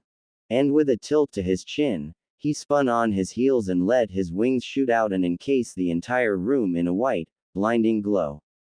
The walls shuddered with every step he took, and when he stepped out into the hallway, he was vaguely aware of how cold it was outside of that small room. Always a pleasure, Karen. His gaze turned to a corner behind her left shoulder. Likewise, Jugo. Almost sheepishly, the man peeked out, a nervous turn to his smile as he bowed. Naruto tilted his head to look around him. And Suigetsu. Don't think I've forgotten about you. Hey, if I weren't in such a good mood, I'd burn you into the ground. Flashing a smile back at Sasuke, who hadn't moved a muscle in the now shadowy office, Naruto sprung into the air and shot off to Sun 1, where he would spend his morning bent over paperwork, pondering and planning. She hadn't been to the surface in 2 days. And she was scared it was happening again. The sinking. 5 months ago, when she had fled from Moon 2, that's when it started. When she had gotten to Ocean 11, she had immediately sunk to the bottom, and were it not for Suigetsu, she probably would have drowned, because no matter how she struggled, how she twisted and turned in those freezing, rough waters, she just couldn't swim. All she did was sink, and for 2 weeks, she couldn't get back to the surface. It was impossible, and in the corner of her home, alone and terrified, she conjured up the image of her cousin. Had she not, she would have gone insane. She was sure of it. When the 2 weeks Ped and Hinata could manage to the surface, she had told herself to never sink again, to never stay that long on the ocean's floor unless it was absolutely necessary. Was it necessary now? Probably not. And that's why she was scared. She had to get back to the surface. If she didn't, that whole process could happen again, and she knew she couldn't handle it. Not mentally. Not alone. Neji was just her imagination. She needed real people. It was as important as breathing. Like Tsunade and Kakashi and Jiraiya and Naruto. Oh, Naruto. Her mind clutched at his memory, at his warmth and his laughter. She hadn't heard that wonderful noise in a while. Would she ever? Don't think that way, Hinata. Of course you will. But not now. She couldn't leave her house now. Couldn't go to the surface. Because if she did, Sasuke and Suigetsu would be there and. You're thinking about it again. Phantom fingers brushed through her hair, not moving it at all, but reminding her that it was covering her face, and she quickly pushed it behind her ears. Neji pulled his arm away. Remembering it won't help you, he told her in that same, airy voice that only made her hunger to go to the surface grow. You have better things to remember than them. He was right. She was right. Wasting her time on those frightening memories was doing her no good. She had better things to do. Well, not really. The house was clean. The dishes were washed. Every door and window was locked, and Hinata knew there wasn't a book in her home that would distract her enough. There was nothing to do, actually. Nothing but a heavy reminder as to why she had taken the job of Moon Witch in the first place. It gave her something to do and helped her be around people. It helped. They helped. But she hadn't been there in 2 days, and she was too scared to go back. There was a hole in the wall made by the blade of a lightning katana. Thinking of it, imagining its position in her mind's eye, she was sure that if she sat down in her normal chair at her normal table in her normal corner, it would be right behind her skull. Exactly. And even not looking at it would make her feel like she was about to die. How can I get things back to how they were before? She hadn't really meant to ask Neji. She just wanted to talk out loud. Her vocal cords were sore, and she had almost forgotten what her own voice sounded like. But he still answered. You can't. He settled himself on the cushion across from her. She was beginning to understand her imagination. It was like he was more believable if he acted real. If he sat on cushions like he could feel it, or if he propped his elbow on the low table like it would do anything to support his non-existent weight. Hinata wanted so desperately for him to be real, yet at the same time, she wanted him far away from that dinky house at the bottom of the ocean. Things are too far away to go back to normal. You'd do well in adjusting to this new reality, Lady Hinata. The real Neji always called her that. She hated it when he did. It made him seem far away. Closed off. And that's why her imagination spoke that way. It made it more real. That, and if he called her something else, she surely would cry. I want to go back to my corner, she told him. I want to help people like I did. I want to drink their coffee and hear the talk of the room. Her gaze drifted to the front door, which stood still and sturdy against the current. I want to pretend I have a chance to get back to Moon again. Neji's frown caught her attention before his curled fists did. That's not pretending. You will come back. His hand reached out, but his eyes widened, as if realizing he couldn't touch her. Another realistic move. Why was she torturing herself like this? But if you hide here forever, you might as well be pretending. And, again, he was right. Gods, he was right. But in the same sense that he was always right, she was always a coward. Scared of everything, even things that might not exist. But Sasuke and Suigetsu existed. Their swords definitely existed. That damn hole in the wall existed, as did the blue bruise on her wrist. She knew they'd be there if she went back. Hell, they were probably out there right now, swimming circles around her house, waiting for her to take one peek outside. And even if Hinata was a coward, she wasn't stupid. Nothing would change. Her outburst did nothing but show them their tactics were working, and if she went back, they'd start all over again. She wanted to go back home. So badly. But if she had to deal with the poking and prodding, the glaring and sneering, the violence, the lack of concern for her, she knew she wouldn't make it. Not to home, not anywhere. 2 days had passed, and she hadn't dared go back. Neji. Because. I can't do this without you. His gaze softened as her vision blurred, and her body began to tremble. Because. He had given me his dagger and his word to stay safe, but he didn't give me an ounce of courage. And the weight of her fear, her cowardice, her anxiety, was heavy. Gloomy. Sinking. 2 hours later, she heard what was akin to the boogeyman's voice. Hey, neighbor. Oh, shit, it's Suigetsu.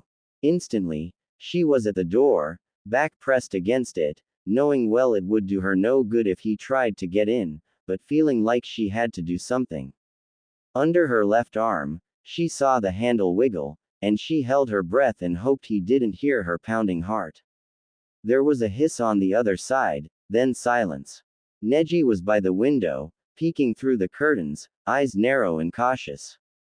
Just leave, she begged silently, staring at the ceiling. Please leave, please leave, please leave. I know you're in there. Shit. Of course he did. Why wouldn't he? There was nowhere else for her to go. Pressing her back further against the door, she began to plan out possible escape routes. I could go out the bedroom window, or maybe make a run for it from the door. You do know no matter where you hide in there, I'll be able to get in and find you, right? His voice was a bit away, close to the window Neji was watching. I'm not telling ya this to scare ya, but to let you know that because I haven't already done it, you can at least hear me out. Not a single muscle in her body relaxed, but Hinata knew she was trapped. She'd have to listen to him, no matter if she wanted to or not. Look. An awkward, still pause. Neji's eyes were practically slits as he leaned further towards the pane. I ain't great with these things, alright. I know I'm going to screw things up, so I'll just get right to the meat of things. Another pause, this one stretching out longer than the first one. Hinata was nervous he was just trying to distract her as he found a way to get in, but then, the Sun King is here right now. What? Well, not here, but on the surface. You know, waiting. A muffled sound came from the other side of the window. Hinata held her breath again. For you. Obviously. For a millisecond, she let her pulse flutter along her cheeks. But then the situation settled on her chest, and her brows furrowed. I'm sorry, Suigetsu. Her finding her voice made Neji's head snap her way, gaze wide. I don't like being lied to. Please leave. She was being too polite. But Suigetsu hated niceties, so hopefully it would scare him away. And she waited a few seconds, which stretched on to a minute, then another one. Neji looked out the window again, and then nodded her over. She swam slowly, worried he would shoot out from the shadows if she made a sound, and took a look outside. Nothing. Just a house, dark and empty. A familiar sight that brought a familiar feeling. He was gone. She hadn't expected him to give up so easily. Not that Hinata was complaining, of course, but Suigetsu was as stubborn as Sasuke was, and she had barely said 3 sentences for him to go running. This isn't right. She backed away, planning to go back to the door, but a shift in the water made the hair on the back of her neck stand, and she whirled around. Under the door slipped in a bluish liquid that materialized before her eyes. First came the amethyst eyes that danced in the dark waters, then the choppy, silver hair. Suigetsu was there. And when he was done materializing, he shot her his signature grin while holding up something to her.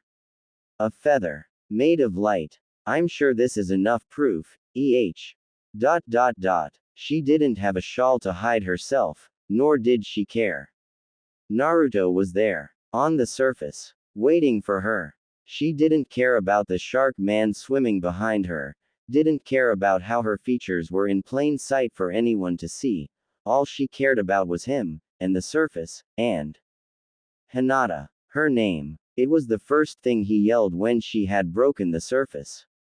Her lungs jumped into overdrive, and she gasped and hiccuped as fresh, clean air filled her entire being. Her body was frozen, not in the sense of freezing, though the violent wind along the surface made her skin rise in dots, but more so in the sense that his gaze alone, barely seen under his normal hood, made it impossible for her to move. She was stuck. Naruto Uzumaki had trapped her, and he wasn't even trying. Get a hold of yourself. And then the most wonderful thing in days, weeks, months, happened. He came to her. Him. The Sun King stepped across the surface, grabbed her shaking, dotted arms, and pulled her into the sun. Arms wrapped around her back, hanging near her waist, enveloping her in a remarkable heat that she never knew existed before. Ribbons of steam curled along her skin as the water on her evaporated, leaving her dry and melting. His chin dropped to her right shoulder, and in the fabric of her blouse, he breathed, "I'm glad you're okay." And Hinata didn't know him much as a person, as a friend that he's told her they are. But she knew him as a customer. As someone with stickers. She knew the works of his mind, his tone. She knew he was lying. They both knew she was far from okay.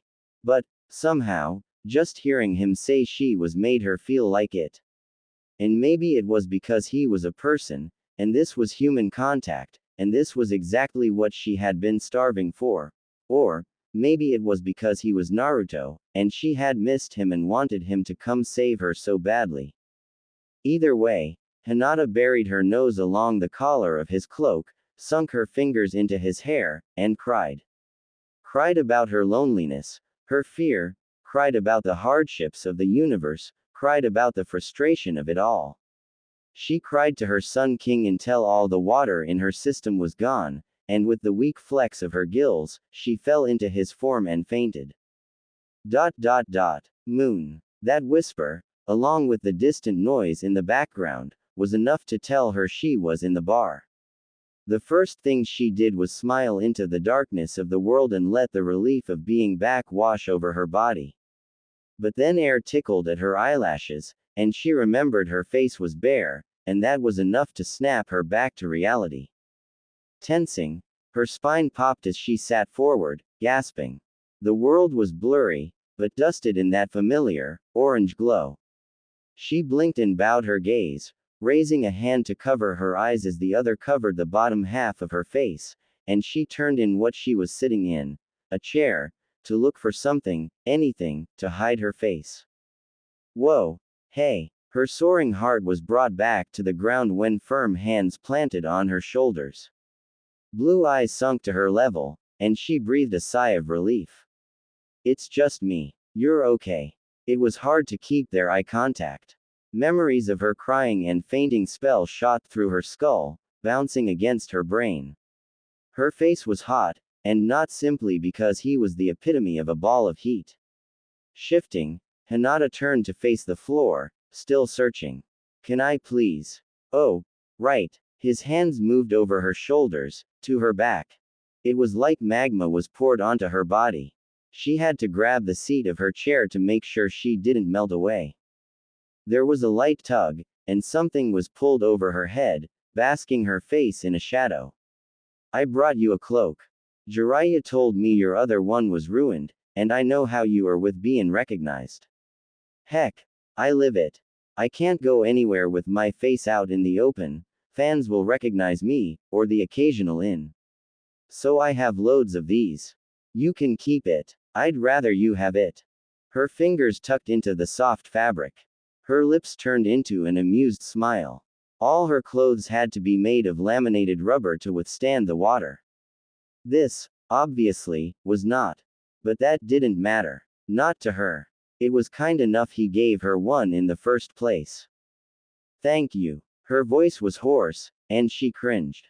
Naruto laughed. No problem. I'm glad you like it.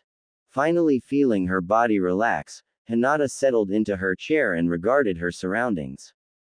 The bar was not in the same, disastrous state as it had been when she left 2 days ago.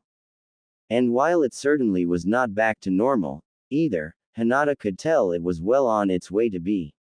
About half of the normal amount of chairs and tables made up the sitting area, and new, velvet stools lined up along the bar. When she looked over her shoulder, she saw that the holes in the wall made by Sasuke's katana were fixed, as if having never been there in the first place. And when she looked back at the front, she could see Suigetsu with a mop. Following her gaze, Naruto laughed, and said, "Right. That's part of his punishment. Has to help out here until the bar is back to normal." His hand patted a nearby chair. He paid for most of the new furniture, and Granny is making him fix anything he can, tables and chairs and such. They've been working him hard. His left hand rose to rub at his chin. Weird thing is, he hasn't complained once. With how he is and what he did, I thought, I'd have to deal with some backtalk. Hinata couldn't help the small smile that brushed her lips. That's good. Yeah, well, that's not even half of it. His blue eyes dimmed when he turned back to her. She sat straight, watching him. That's why I came to meet you. Sasuke and Suigetsu. I know everything. And if they think they're going to get out of this without facing the consequences, they're wrong.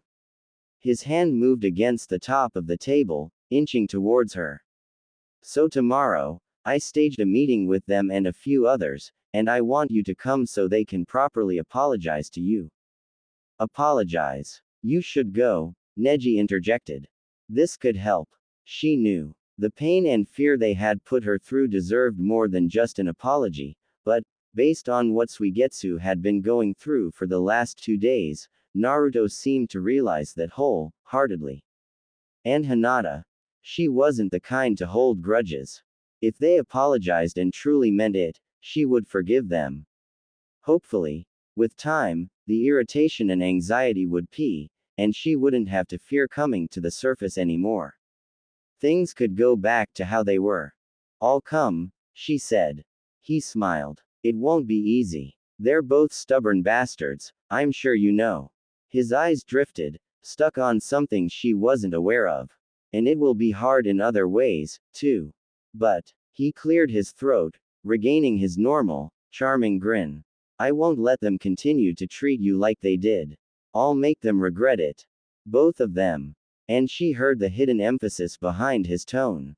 Because this wasn't mainly for Suigetsu, who was already deep in his consequences. This was about Sasuke. And with a knotted stomach, she nodded. You can do this. I know. Whatever happens, don't back down. Keep your chin up. Look them in the eye.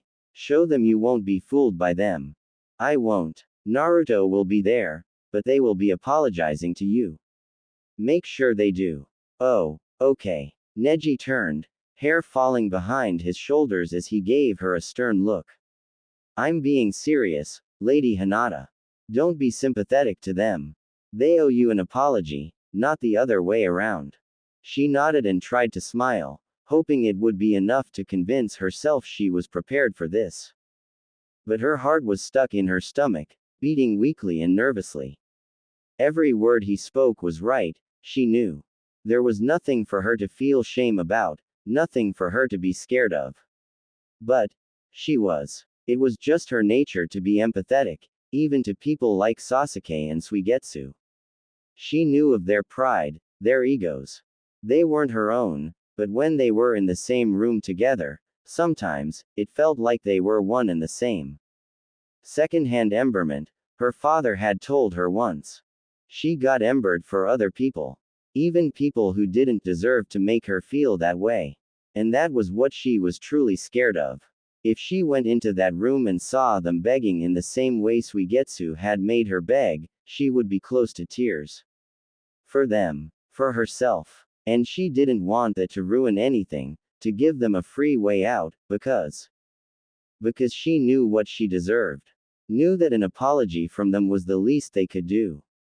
And for her own sake, she wanted to hear it, to be reminded that they were human, not these monsters that she was scared of. She was tired of being scared. And thus, as she waited in the hallway for her escort to show, she bowed her chin between her collarbones, pressed her thumbs together, and whispered, "You can do this. You can do this. Why you can." Talking to yourself again, I see. She knew that voice, but it wasn't the first thing that sent her senses into overdrive. Rather, it was the static in the air that made her skin vibrate, and her fight or flight instincts cut in before she could properly understand the situation. Gasping, she pulled the dagger out of the pocket of her cloak, clutched it into her fist, and, spinning around, plunged it in the direction of the voice behind her. The blade met the wall and sunk a few inches into the wood, creating a thin hole that cracked the red paint. Her eyes stayed on her white knuckles out of habit. She didn't have the stomach to look her victim in the eyes as she attacked them, and she was so used to looking away from the blood and gore that she simply stared, for a while, at nothing. But then a cold, white hand touched her fingers, and she nearly jumped 2 feet into the air. "You're holding it wrong." Centimeters away from the dagger was Sasuke Uchiha's face. He didn't even blink as he shifted closer to grab her hand. She flinched and tried to pull away, but his grasp was strong, and he moved her thumb to curl it around the handle. "Don't have your thumb point towards the blade. Holding it like this gives you more control." She kept still battling with her instincts, wondering whether to jump away or take another swing. Thankfully, she didn't have to make that decision as Sasuke slinked away, giving her enough room to breathe without sending electricity into her lungs. Gulping, she pulled the dagger out and placed it back in her inner pocket, though keeping her hand nearby. "Just in case." "Thank you," she said, then instantly bit her tongue. "Damn it." Sasuke's eye bore into her, and then he turned away. "Let's get this over with." Hinata turned to Neji, who looked at the hole in the wall one last time before motioning for her to follow. Stories of the guard was all she heard. Some of the people who sought her out were either ex-guard or thinking about becoming ex-guard, and sometimes they would enlighten her on small details about it. It was big, they had informed her. Big and full of halls. Confusing as hell, one of them had told her with a smirk. "Never go there. You'll get lost before you even step in." Those words had stuck with her for months, despite her never having the pleasure or the interest in visiting the guard.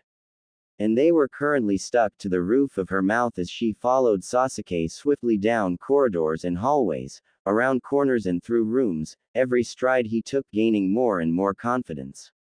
She barely got a good look at anything before they entered a new room, and she was more worried about not keeping up with him than getting lost. Sasuke seemed to be confident in knowing his way around. He had to be, with how quickly he was walking. Practically leaving her in the dust, mind you. Or maybe that was a trick he was trying to make her believe. Maybe this speed was more out of agitation than confidence. Because Naruto had told him he would make him pay, and what better way to start it all off than by having him escort her? She wasn't lost to the irony of it all. She just wasn't the kind to rub it in Sasuke's face. Should she? No, probably not. Not only was it extremely rude, but she was sure he'd just lead her into circles after that point and bring her to the point of exhaustion before anything could truly be put to rest between them. So Hinata kept her mouth shut despite the looks her figment cousin constantly shot at her, and when Sasuke picked up the pace, she followed without complaint. She knew they had arrived before he had even stopped walking. The door they were approaching, there was something about it that just screamed trouble. It was a large door, towering a good foot over Sasuke's head. Metal decorated its bottom half, and its knob was gold and polished. There was writing over it that Hinata couldn't get a good look at, for Sasuke pulled open the door the second they stepped in front of it. No hesitation. Not even a bit. Like he was prepared for what was to come. Well, he was the only one, for when she walked inside, no one had the face of someone who knew what to expect. Not even Naruto, who had a rather small grin for someone who had sounded so sure just the day prior.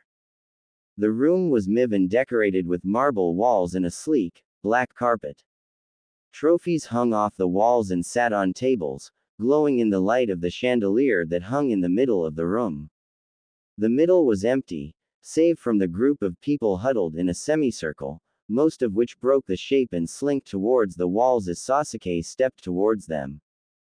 Hinata recognized the red-headed woman, Karen, among them. A tall, burly man stood next to her, back flat against the wall. He was staring at her. There was something in his eye that made Hinata's pulse jump, and she quickly turned away from him. Naruto stood in the middle, and Sasuke stood across from him, Suigetsu to his right, who waved at her as she closed the door behind him. Kakashi was also there, though she couldn't imagine why, and in the far left corner of the room was a man Hinata did not recognize. He had a quill in his hand and a scroll on his lap, and he scribbled something down if someone so much as coughed against the tension in the air. Moon, Naruto said, rotating his shoulder. Join me, won't you? Panic was already setting in, but she squared her shoulders and walked over to him, making sure to keep her movements graceful and purposeful. It felt like thousands of eyes were on her, but when she looked up, barely half of the people in the room faced her. She traced their faces with her gaze, then shifted to Naruto, whispering, "What is all this about?" His grin wavered, and that automatically signaled something was wrong. "We're waiting for one more person." His jaw twitched, then clenched. Whoever this was, he was powerful enough to make the Sun King nervous. Folding her hands together, Hinata only nodded, trying to find any remaining courage in her to prepare for whoever this mysterious guest was. The room was shifting. Karen moved from one leg to the other, and Kakashi flipped through the pages of his book. The quill in the back paused as the man adjusted his glees. It was almost suffocating. Almost. But it was definitely sweltering, and even Neji seemed bemused by it all. But then, footsteps. Approaching from outside. Mighty. Calculated. Not a nanosecond out of sync. The room went from shifting to still, and when that large door opened once again, it was as if no one dared to even blink. In came a man Hinata knew well, heard stories of from across the universes. They called him Orochimaru, the snake, and he slithered into the room with a gleam in his eye that made every organ in Hinata coil and shiver. Not a word escaped his smirking mouth as he slipped past them all and settled against the back wall, arms folded as the light from the trophies graced his thin, snide features. Naruto turned to face him, but Hinata kept her gaze on Suigetsu, who dropped his grin for a straight purse as his wide eyes stared holes into the carpet. "Good to see you," Naruto said lightly, tone coming off half believable, leading Hinata to assume not all of his statement was a lie. "I wish we could have met under different circumstances." The chuckle that coiled around her neck was a mere whisper, but it still echoed throughout the room. "I can't say I agree. Everything about this was wrong," and Hinata began to understand Naruto's hesitation. He was regretting this. Regretting going so far as to invite the head of the guard to the public humiliation of Sasuke and Suigetsu. She looked to that covered face, trying to find anything at all that would reveal Sasuke's discomfort. Nothing. And, somehow, seeing that helped. "I enjoy these more than you think I do, my grace. Helps me pluck the inconsistencies out of my perfect operation." Naruto didn't even try to fake a smile this time. "Of course." And then Orochimaru said, "Then I'll let you decide their fate for me, my grace." And that's when all but one pair of eyes fell on her, for they all knew Naruto wouldn't be in charge of their fate at all. It was on her, now. "Hinata, breathe," Neji reminded her, and she forced the air out of her lungs with a shudder to her shoulders. There was no way she was getting through this. Making them own up to their mistakes was one thing, but making them lose their jobs, Hinata never wanted that. It never crossed her mind. But if she went too hard, would that invite Orochimaru to cut them off from the guard completely? I can't. A warm hand grasped hers, and she clung to it and its heat like it was the only thing keeping her planted to the floor. Naruto cleared his throat, settled his face into that expression she recognized from yesterday, and begun. Suigetsu Hazuka of Ocean 11, Guard, is here to atone for his crimes against his duty and the word of the Sun King. Hinata followed along with the obvious path Suigetsu was taking. I did my job, didn't I? His voice was clear, but his gaze was foggy. Shifting. He was putting up a fight, but not for his sake. Ever since she had returned to the surface, she hadn't seen him do anything for his own sake. No, this was for the sake of the man behind her, watching, listening, smirking with delight at the obvious struggle in the room. Suigetsu knew well that he had done his job barely, and with little effort. She could tell. So when his gaze sharpened with resolve, she blinked and let him play his game, if only for the sake of his job. I know the begging thing was off, but that was one time. I was just having fun. She wasn't in any real danger. A fresh layer of stickers sprouted along his neck. Hinata was not lost to the twinge of regret in his eyes that he tried to hide. Naruto shifted beside her, looking ready to say something, but she gripped his fingers, signaling for him to continue listening. Suigetsu's gaze fell to their interlocked hands, then flew to her face, realization lighting up in his irises. But other than that, I followed my duty. I was at her side, watching out for any dangers. He didn't look away. Not even a second. I protected her. Suigetsu, she said. His mouth snapped shut, and his gaze flickered over her shoulder. There must have been something that was rurring, for he relaxed and spiraled out of his defensive phase.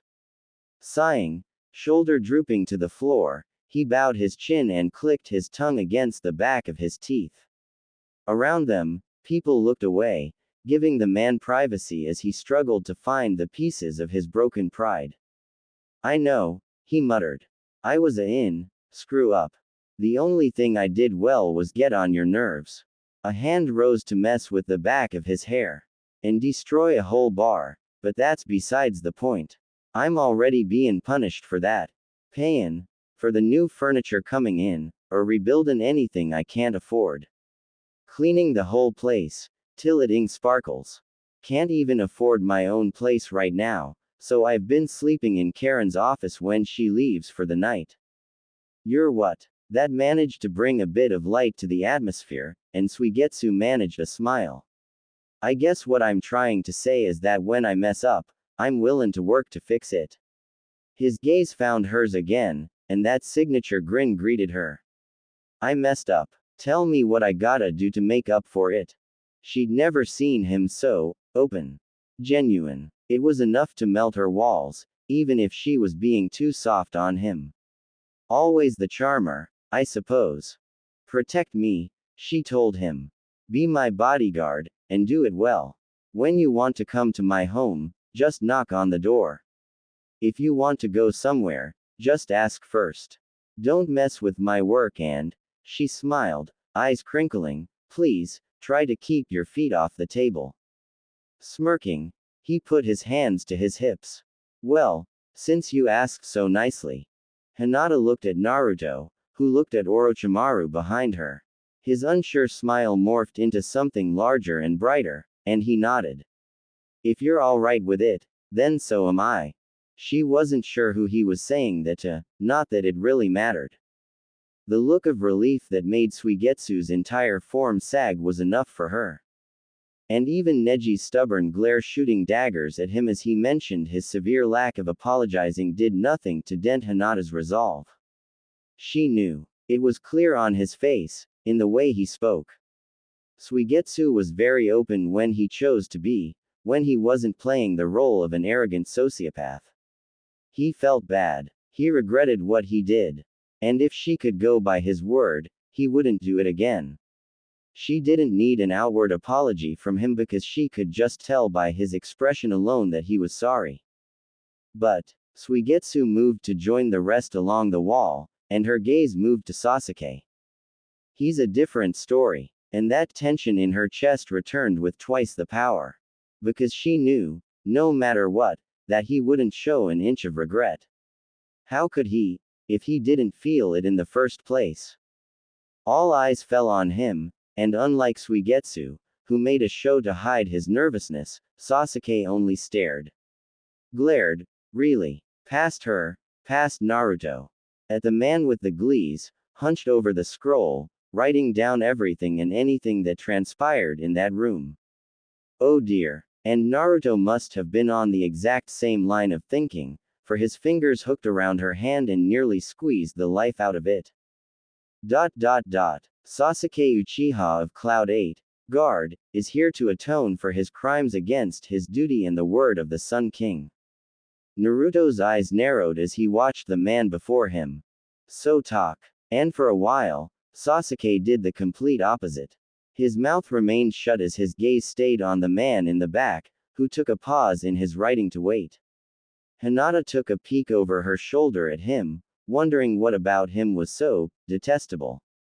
Naruto was aware of it, too, for he shifted and broke contact with her to step in Sasuke's line of sight. Their eyes locked, and something heavy was shared between them. Then, miraculously, Sasuke spoke. If it weren't for me, she'd be dead. It started the same way Suigetsu had started, denying his faults and playing on the defensive. But while Suigetsu did so to save his job, Hinata couldn't be too sure if Sasuke was doing it for the same reason, or because he truly believed he did nothing wrong. Or kidnapped and hidden somewhere in Forest 3. Brainwashed. Probably. None of this would be happening. Probably the latter. Actually, he mused, eyeing her, you should be thanking me. Her shoulders fell. He's right. He saved my life.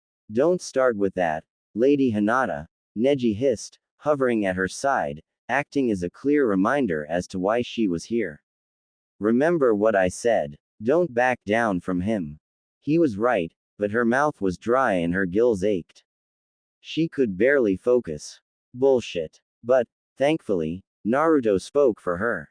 He crossed his arms over his chest and leered Sasuke down, saying, you were also the one who trashed the bar, who tried to kill her. She doesn't have to thank you for anything. Not even a beat ped. I never tried to kill her.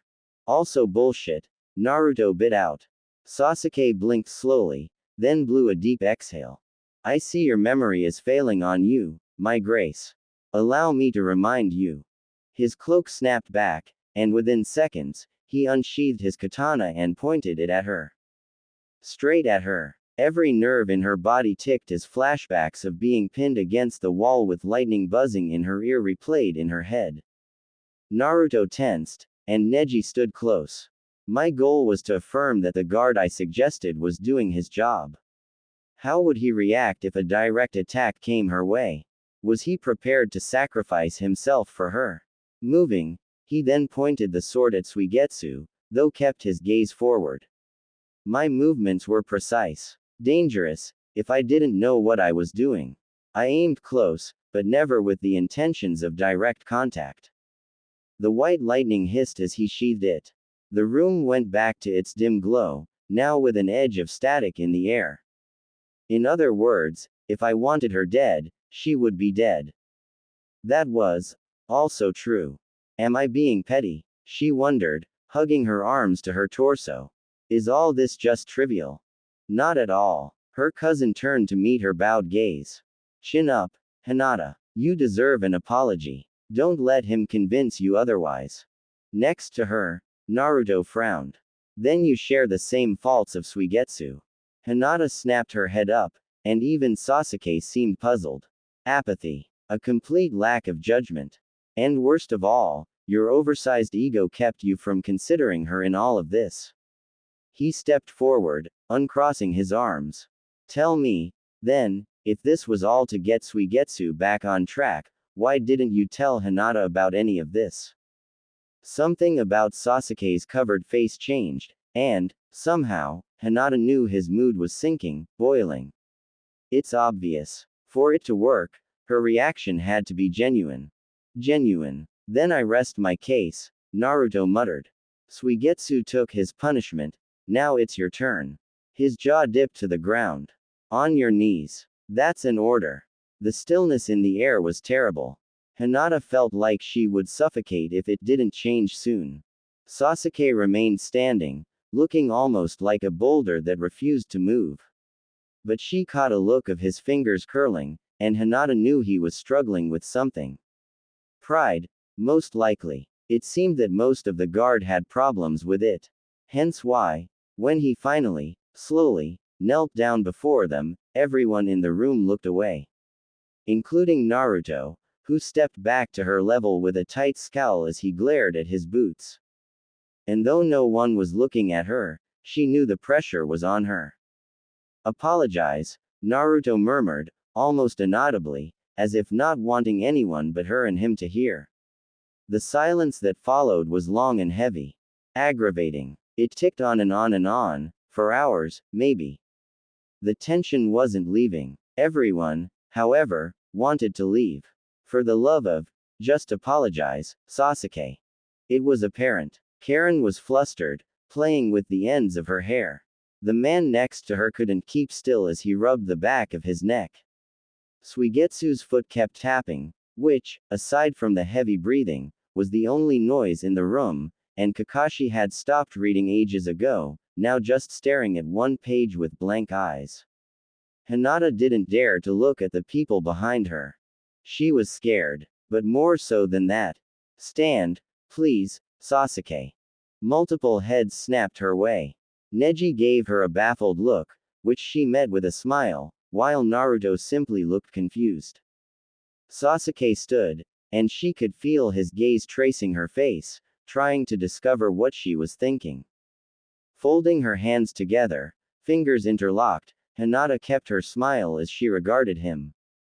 I know this is hard, she said, glancing at the tight, black stickers covering his face. My cousin is like you. Actually, you remind me a lot of him.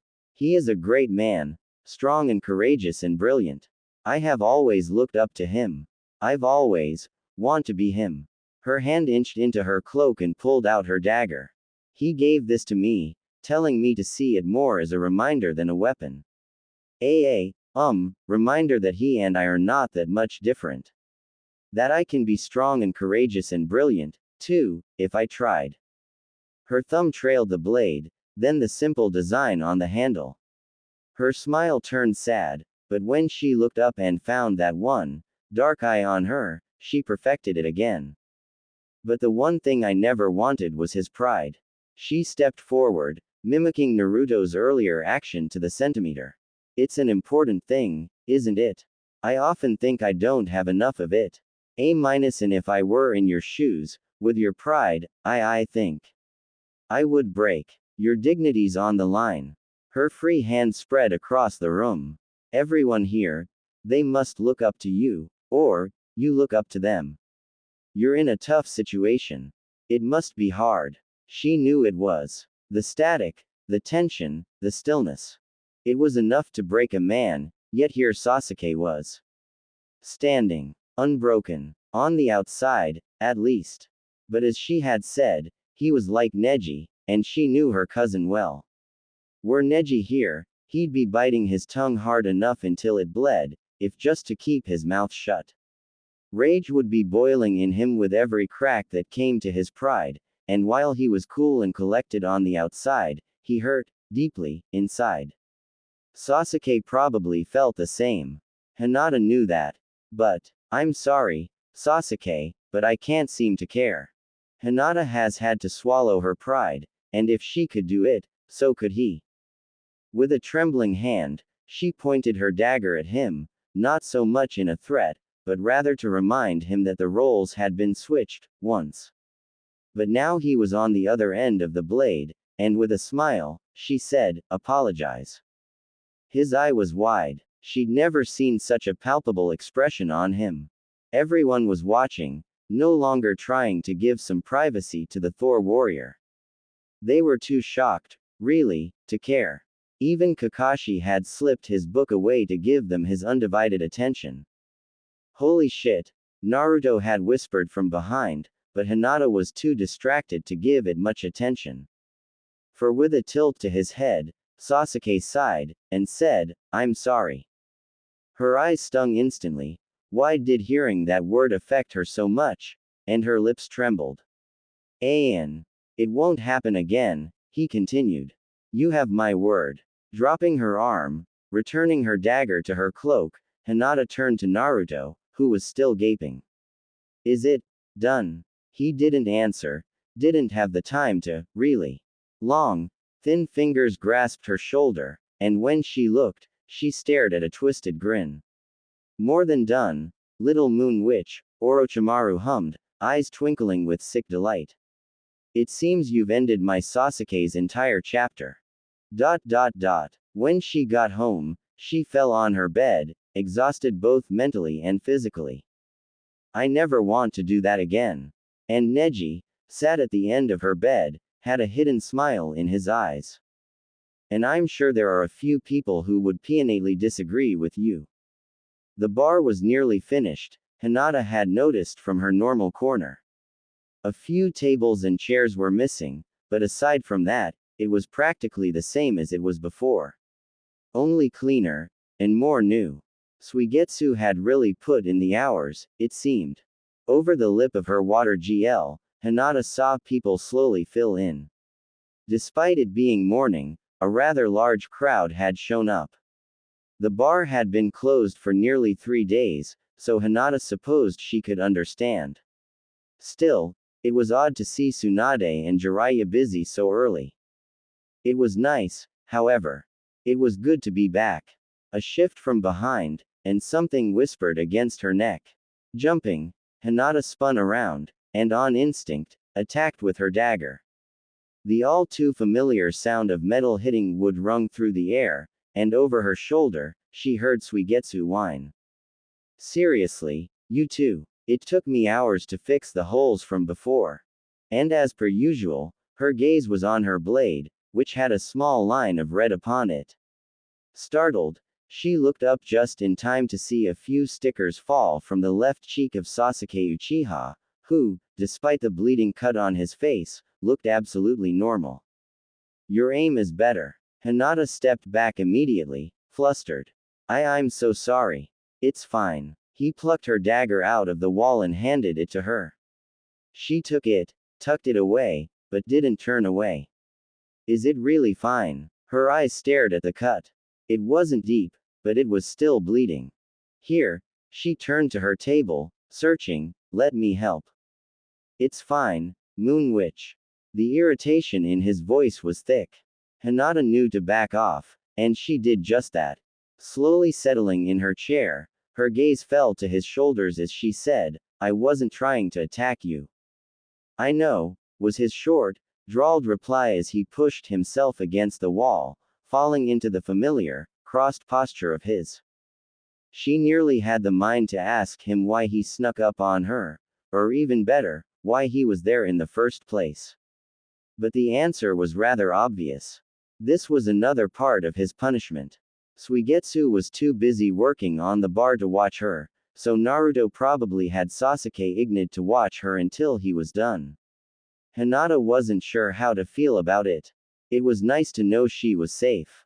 But after what transpired yesterday, well, she wouldn't be shocked at all if he's had enough of her. Her words echoed in her head. "I'm sorry, Sasuke, but I can't seem to care." And she flinched and drank her water to keep herself from biting her lips together. He must think she was horrible. He must hate her. He must hate being here. Stop having that look on your face. So, to say it was weird to hear him talk to her was beyond an understatement. "What? Her lips furrowed as her fingers rubbed at her face, as if to feel the expression she supposedly had. "I don't. Have a look." A huff. "Good to see your blindness hasn't changed." Was he teasing her? She couldn't tell. Not only was his tone bland, but Hinata was sure she was just too used to Suigetsu's constant picking. Anything seemed like teasing, now. In the corner of her eye, she watched him lean a bit away from the wall. There's nothing to be scared of. Suigetsu told me he hasn't seen anything all day to be worried about. But the hidden message behind those words was apparent.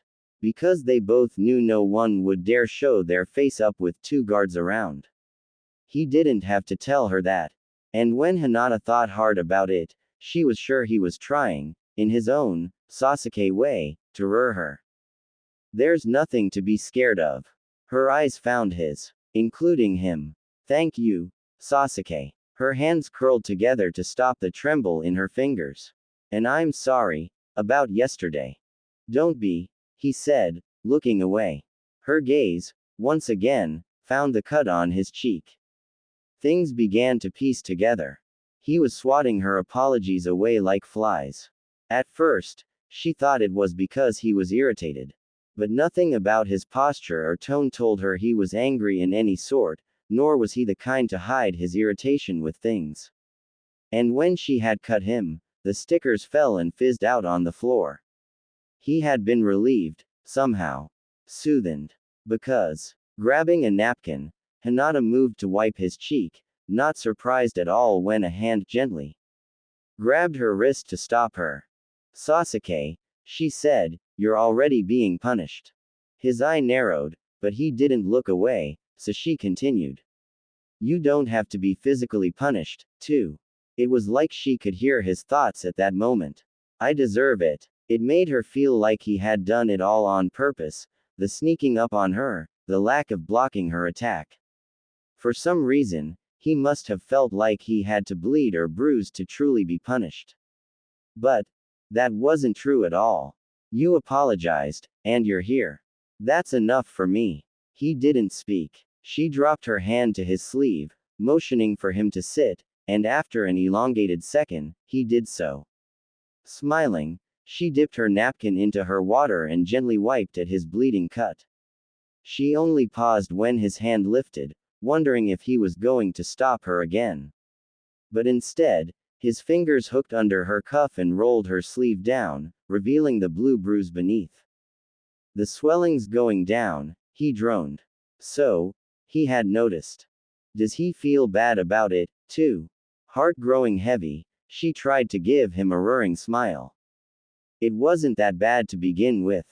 Hinata continued to clean his cut, and a small gasp escaped her when a few more stickers loosened. She brushed her thumb against them, swiping them off, revealing the edge of his cheekbone.